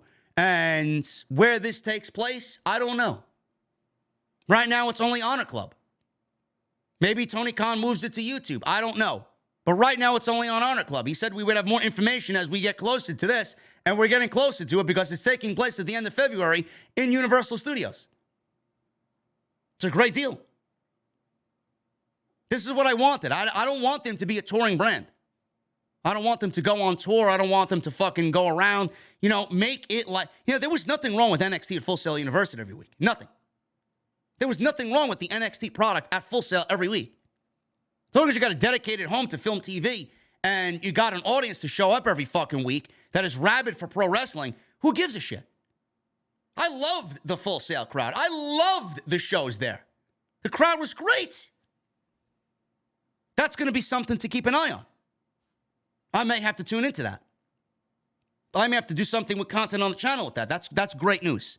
Universal Studios, Orlando, Florida, Ring of Honor TV. We're going to get storylines going into Supercard of Honor that don't happen on Dynamite? Sign me up. That's all I asked. Get this shit off Dynamite. Let AEW worry about AEW. Split these rosters. Put Ring of Honor with their own roster. Give AEW what they need and separate the two entities. Looks like we're getting it. Sounds good to me. Can't wait. AEW announced a live house show circuit called AEW House Rules on March 18th. Jesse and I talked about this on Wednesday night. This will start in Troy, Ohio.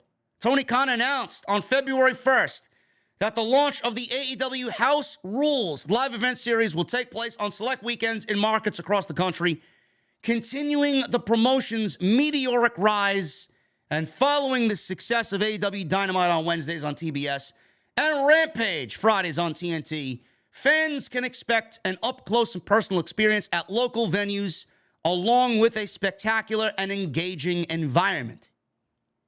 Now, this will take place on March 18th. Tickets will be $20 plus fees. You can purchase this shit as of now on AEWTix.com. Further show dates will be announced in the coming weeks. So clearly there were reactions to this behind the AEW curtain. AEW officially announced these house shows. There's been nothing but positive reception so far to this news.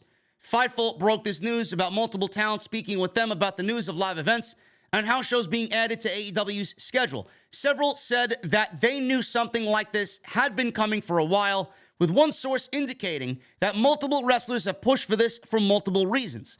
One talent told Fightful they'd rather get in-ring reps under the All Elite Wrestling banner than work outside the company for various reasons, but didn't specify why. Number one, it's probably safer. Number two, Tony Khan would rather have you work for him than you go somewhere else because he needs the bodies to go out on the road with. I'm assuming that's the case. And number three, the talent is just better. And if you want to work with the best talent, you're going to work with the talent in AEW and get your in-ring reps in there instead of working some fucking bum on the indies in some fucking shithole with shit lighting and in front of 20 people. Just my hunch. Another talent spoke to Fightful of how this will benefit the younger of more inexperienced talent and expect to see creative matchups that will help them along in their growth process. That same talent spoke highly of the reps those talent can get in on dark, but said being able to work longer matches on the road against more experienced talent will be invaluable. It's exactly why this was a big thing.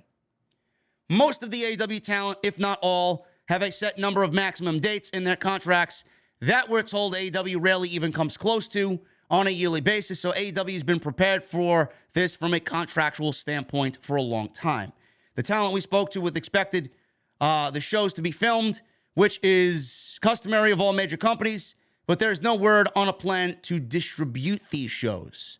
So we also talked about this on Wednesday, and Jesse made a good point that if it pertains to a storyline and you get somebody at these house shows that is in a major angle on television and you want to do something to really drive interest to these house shows, to get people to come out because you don't know what to expect, and you want to film something and kind of use it as a catalyst to further a story along on Dynamite or Rampage, have something happen on these shows. Have a backstage altercation. Have a backstage brawl. Have something happen. Have a promo cut in the middle of the ring where one wrestler is calling out somebody else and it kind of bleeds onto Dynamite. That stuff is cool. I don't want to have it happen all the time because you got to keep the feel of these shows special.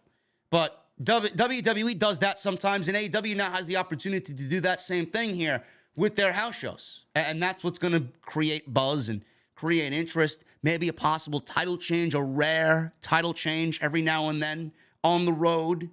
But AEW now has the leverage to do that, which is a great thing. On top of that, the most important thing is getting those wrestlers who are not working in the ring working, getting people to work, get those reps in, get the younger talent working with the veterans, away from the television, get them in there. Mistakes can happen. Try out some new shit before you bring it to television. If you got a storyline planned, if you want a matchup or a series of matchups to happen with two guys, get them in there to work out their kinks if they've never worked together. If they want to try something new to bring it to television, you can work it out at the house shows. There's a ton of positive to come out of this. I love this. This is great news for AEW. The continued growth of the company is a beautiful thing to see. We talked about Kota Ibushi on Wednesday as well. Kota Ibushi became a free agent on February 1st. He's been sidelined for over a year with a shoulder injury, but he's ready to restart his wrestling career. He's already had bookings lined up. He will be taking part in Bloodsport, WrestleMania weekend, and Spring Break, Joey Janela's Spring Break for GCW. A lot of my friends are in AEW, he says. My younger peers in Japan are also growing up there. Nonetheless, I don't think of going to AEW immediately. I have a school in Japan. Once that's worked out, or I want to have a school in Japan. He wants to open up a wrestling school. Once that's been worked out, I think I'll talk with AEW. So I can absolutely see Kota Ibushi in AEW around the time of Forbidden Door. So we will see what happens there. And that's going to be a huge pickup for AEW because if Kota Ibushi's healthy, my goodness, the storylines that could be with him and the Elite and Kenny Omega, I mean, you're going to get shit that is going to be truly, truly special. That's awesome. And finally, guys, I got one SmackDown note on Aaliyah. I know you waited for this the entire stream. I know.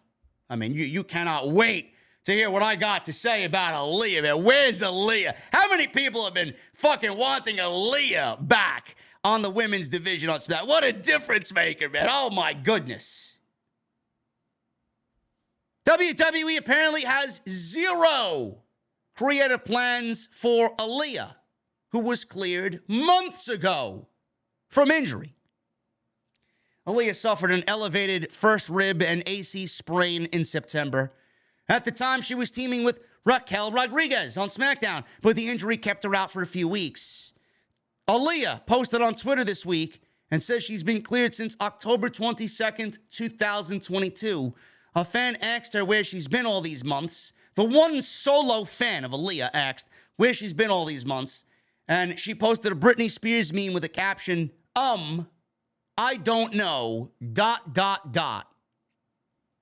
In response to a fan who suggested that she do backstage shoots, she replied by saying, if only I was backstage, and she indicated that she would not be at the Elimination Chamber in Montreal. Sorry to let you down, Aaliyah said in response to a fan who hoped to see her in Montreal. She also tweeted, sorry to let you down, in response to a fan who hoped she would at least get scanned for WWE 2K23. Well, Aaliyah's not in the game. Aaliyah's not in Montreal. Aaliyah's not looking at any creative plans in WWE. Do you want to know why, folks? Do you want to know why?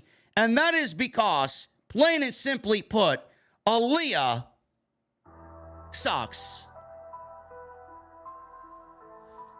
I'm sorry. Don't like it? Go watch somebody else. She adds no value to the women's division at all. That's all the news I got for you. Hopefully you guys enjoyed the show tonight. Episode 463 is in the books. I'm going to need you guys to do me a solid, man. I need 120 likes. That's all I ask. 120 likes for 1,000. We had over 2,200 in the chat tonight. No reason why we can't get 1,000 likes. No. So hit that thumbs up. Make sure you guys hit that subscribe button as well. Turn on that bell for all notifications. Make sure you guys go check out all the other content on the channel. It is right there for you. Everything you need is right there. Live streams, shorts, you name it. Some great shit. Tonight's show is sponsored by Blue Chew. BlueChew.com. You guys are going to use that code JD at checkout for your free sample. All you have to do is pay the $5 shipping and handling.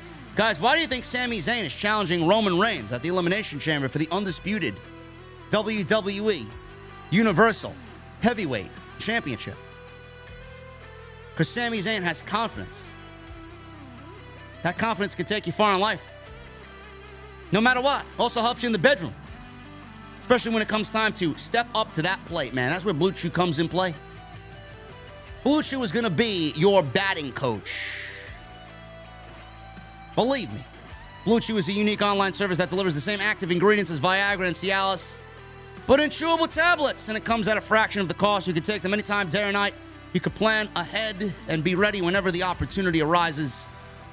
Sign up at BlueChew.com, and very simply, you speak with one of their online medical providers. Once you're approved, you're going to receive your prescription within days. The best part, it's all done online. So no visits to the doctor's office, no awkward conversations, no waiting in line at the pharmacy. And the tablets are made in the USA. They're prepared and shipped direct to you in a very discreet package. It's time to get off the couch, fellas. Get back to work. If your tool needs an upgrade, you're going to upgrade with Blue Chew. $5 is all you're going to have to do, man. $5. Pay the $5 shipping and handling. You get Blue Chew for free. Use promo code JD at checkout. And that's it. Love it. Easy enough. I want to thank Blue Chew for sponsoring the podcast right here, as always, on Off the Script. Let's get into these super chats, man. You guys killed it tonight with the super chats. Let me shout out a couple of members, man. I got to shout out a couple of members here. I want to make sure you guys are getting your status is notified here. I want to shout out a couple here. Jose Cruz, Studio Nick Tendo, Stretch Dollars, The Dud, Noel, Sports Entertainment Fan, D'Angelo Hayes, Brian Jardine, Young Pyro, Daniel C., Black Wolf Inc., and TJB. Thank you for your memberships. What the fuck are you guys drinking? Love it. Black Wolf Inc. with a $10 super chat. Do you see Roman dropping only the WWE title at WrestleMania and holding the Universal title until September to officially reach 1,000 days? And in your perspective, who should dethrone him? No. This seems like it's going to be something I'm going to be having on repeat. I may make a fucking button out of it because I'm just tired of saying it. Black Wolf, thank you for your $10, brother, but when Roman loses the championships, he loses both championships. That's it. Not one, two. If he loses one championship, it devalues whoever beats him for that one championship because Roman is still a champion. If you're going to beat Roman, he needs to drop both championships, and that is it. Not the other way around. Roman can't be champion at the end of all this.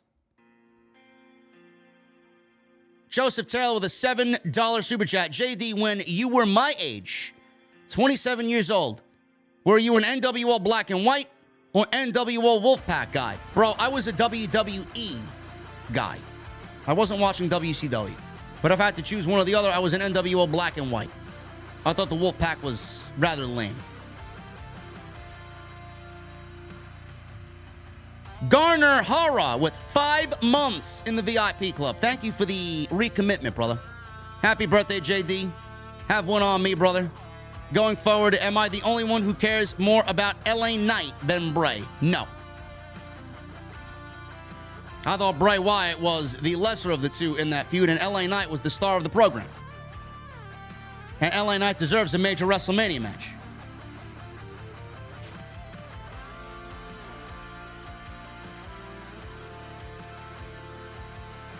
Prodigy Freebird with 18 months. Thank you, brother. Happy birthday, JD. It's not my birthday yet, guys. I got 2 more hours. Actually, I got 8 more hours because I was born at 6 a.m. in the morning on February 6th. Michelle Moran with a $2 super chat. The Cody vignettes are giving me Roman 2015 vibes. I'm going to post a clip on Twitter, whether it's tonight or tomorrow, about Cody Rhodes and the possible mistakes that WWE right now are making with Cody Rhodes. The more I hear about him speak about his father and his family and this other shit. No. Now, less of that and more showing me why you earned it. He earned it by doing what exactly? By outlasting 6 guys in the Royal Rumble? Not enough. Are they going to be able to tell a captivating story with Cody Rhodes in 6 weeks coming out of the Elimination Chamber? No. This is why people want Sammy over Cody. Sammy's got 9 months on Roman. Cody's got 6 weeks. How they don't see that, I don't know. Tony Brown with a $1.99. OTS Tribal Chief. Thank you, my brother, Tony Brown. Bradley Robinette with a $1.99. Happy birthday, JD. Do you like Hershey Yingling Porter? Bradley, no. I don't think it tastes like Hershey's chocolate at all.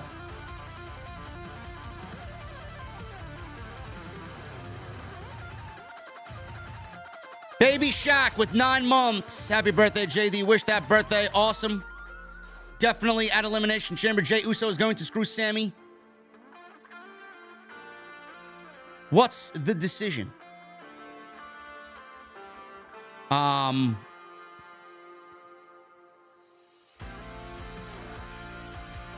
decision is going to be a tag team title match at WrestleMania. And hopefully we move on from Sammy Roman to KO and Sammy versus the Usos.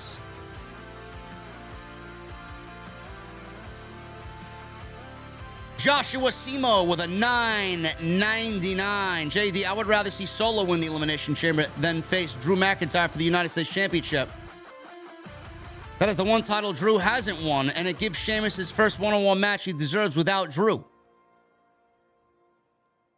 Listen, Josh, well, I'd love Sheamus and Gunther as a one-on-one match, but Drew McIntyre doesn't have anything to do with Solo Sikoa right now. So why waste him on Solo Sikoa? The Brawling Brutes haven't had anything to do with the Bloodline at all. Drew McIntyre in the Intercontinental title match making it a triple threat is not something that I think we should be complaining about. D'Angelo Hayes with a $5 super chat, sending you a birthday shot of 25-year Jameson. Oh, my goodness. I love me some Jameson, bro. Cheers to the Tribal Chief of the IWC. Happy birthday. Thank you, D'Angelo. Appreciate you, man.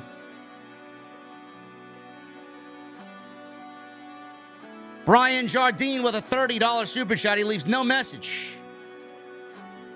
Thank you, Brian. $10 super chat from Michael Crowley. Hey, JD, I have a drink idea for your mother's basement. A cocktail with lime juice, vodka, and ginger beer. Served with a baby corn salad on the side. A mighty Omos cow mule. with little Cobbitses. Michael, I love the enthusiasm, bro, but I'm not naming a drink after Omos. Jade's lucky she's getting one.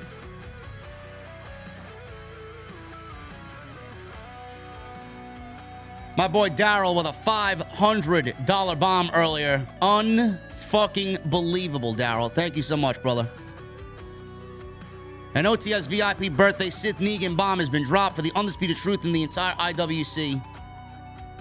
JD from NY, languishing in mediocrity and being second rate like a common goon or shill will never happen around here. It's number one or absolutely nothing because it can't be no other way. End of the line. Hashtag the enemy designed. Again, brother, thank you so much.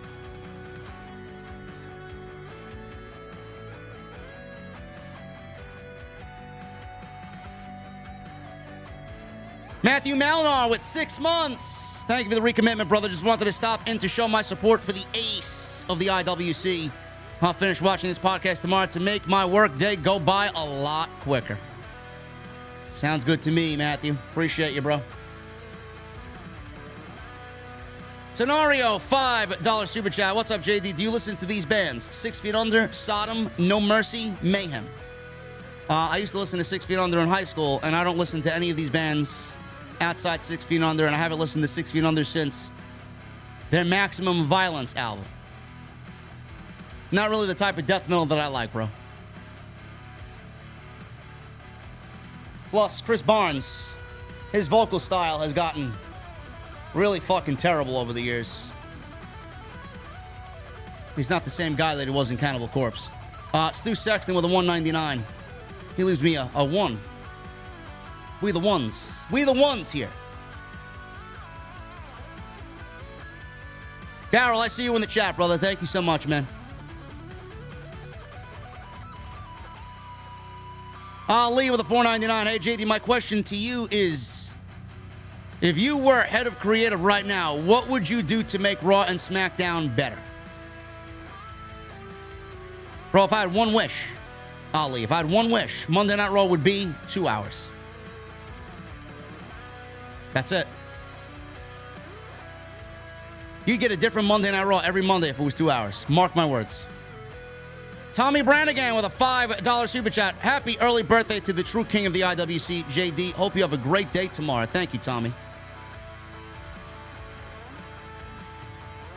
Joseph Taylor with a $5 super chat. JD, didn't Brock Lesnar get heat for what he did to Randy Orton at SummerSlam 2016? I mean, for all we know, Randy Orton asked him to do that. Who knows? I mean, it doesn't really matter. Brock Lesnar can do whatever the fuck he wants. Randy Orton can do whatever the fuck he wants. What, are they going to fire Randy Orton?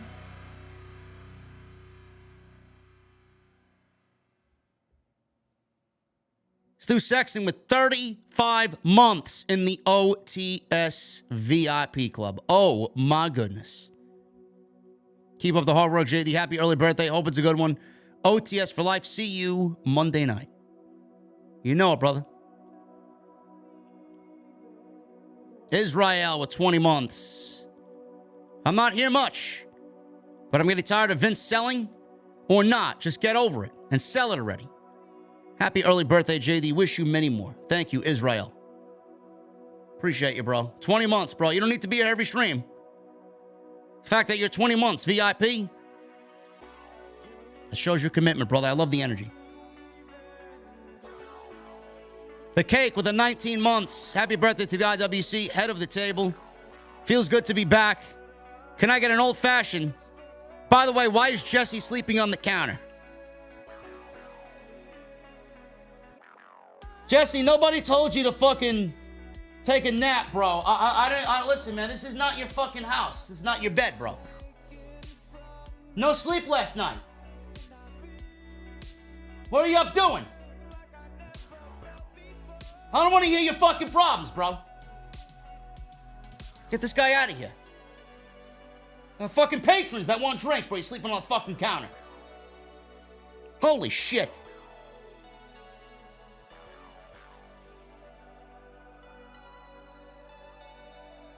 Bro, if I go look at the ice bin and there's no fucking ice for these fucking people, man, I need you to get the cake, a sphered ice cube. Do we have any sphered ice cubes? We can't be serving old fashions with cubed ice, bro. We can't. Crushed ice. Can't do it. Then this guy calls me a fucking whiskey snob, a coffee snob. I'm gonna fucking dump you. I'm gonna need a new co-host on Wednesdays. Michelle Moran with a $2 super chat. Well, I would do Usos versus KO Sammy.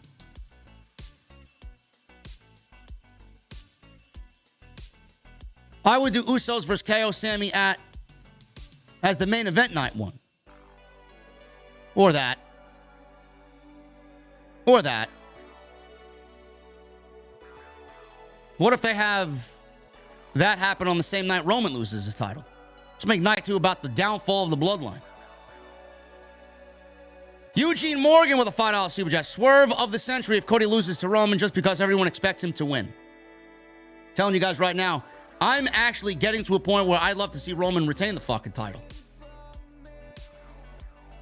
Not that I'm turning on Cody or anything. It's just not enough time. It's not enough time to tell a story. Sammy's had 9 months. Cody's going to have 6 weeks.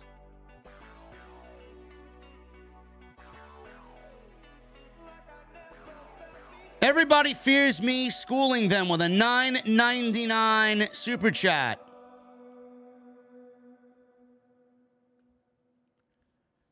Haven't heard you mention the genius, Lanny Poffo, passing away.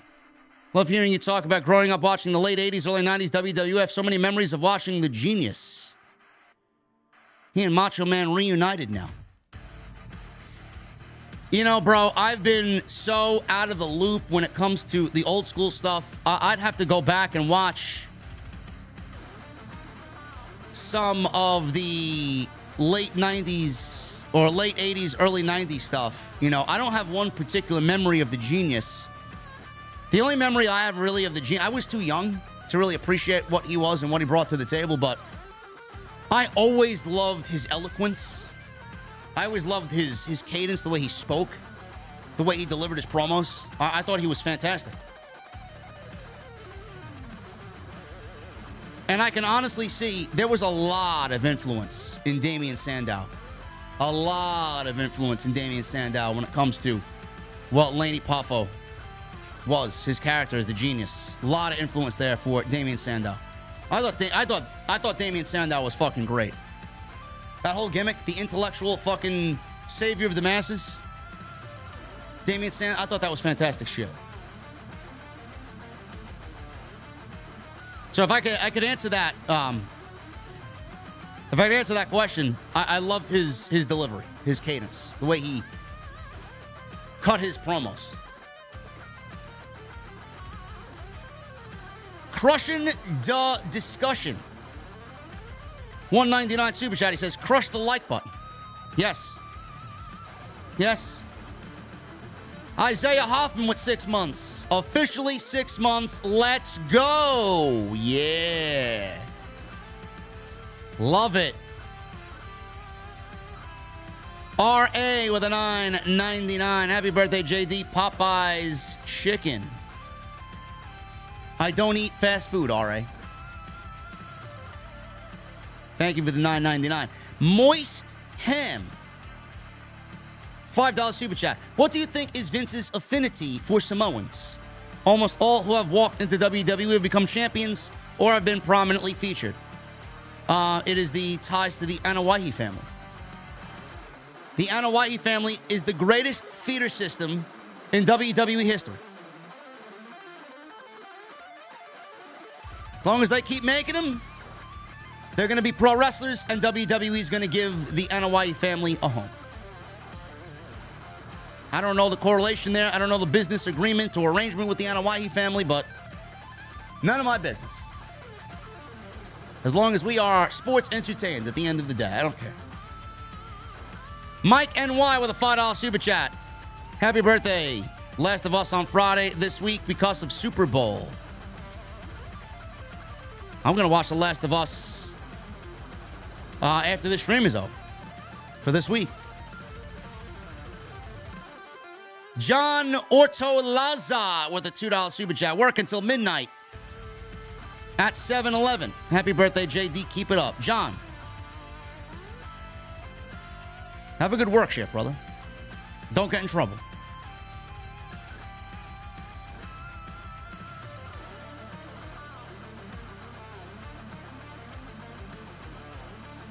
Yes, Daryl is correct. Samoa Joe is not a part of the Anoa'i family. Neither is Bronson Reed. Absolutely correct. And we got one last super chat here from Brian with a $1.99. Hey, bro, just wanted to say happy early birthday. Well, thank you, Brian. We can celebrate my birthday tomorrow night on Raw. You guys can go crazy in the chat and do whatever you need to do, man. Let's throw a party in the venue tomorrow night. That's all I got for you guys, man. I'm going to sit back on the couch and relax and enjoy the new episode of The Last of Us after I finish up here. Got to make you guys a thumbnail, maybe do a YouTube short. You guys know the deal, man. I appreciate you guys hanging out tonight.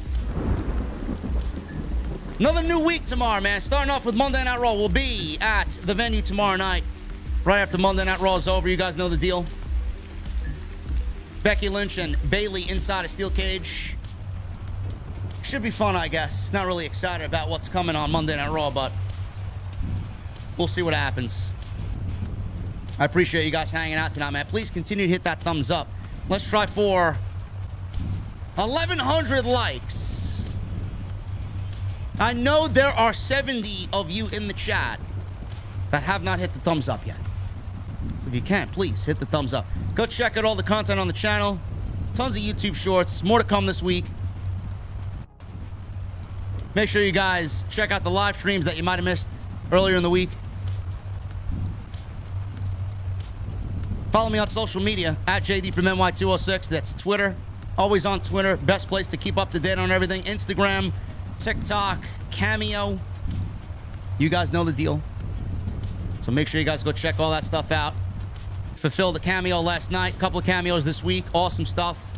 If you guys need that for a birthday or a celebration, if you guys want me to shit on somebody you don't like, I take all requests, man. Link is down below. And follow me on TikTok, man. I'll be on there this week for sure with some new clips. If you guys are on TikTok and prefer that platform over YouTube and the shorts, I'm over there as well. And make sure you guys sign up for Blue Chew, BlueChew.com, code JD at checkout. All you guys got to do is pay the $5 shipping and handling. Guys, I will see you tomorrow night in the venue for a brand new week. Monday Night Raw, live on OTS. I need those Ace emojis in the chat. I need those Mustang emojis in the chat. I need those Rock On emojis in the chat. And I'm going to need you guys to turn that music up to max. I will see you all tomorrow night right here for Monday Night Raw on OTS. I'll see you guys later.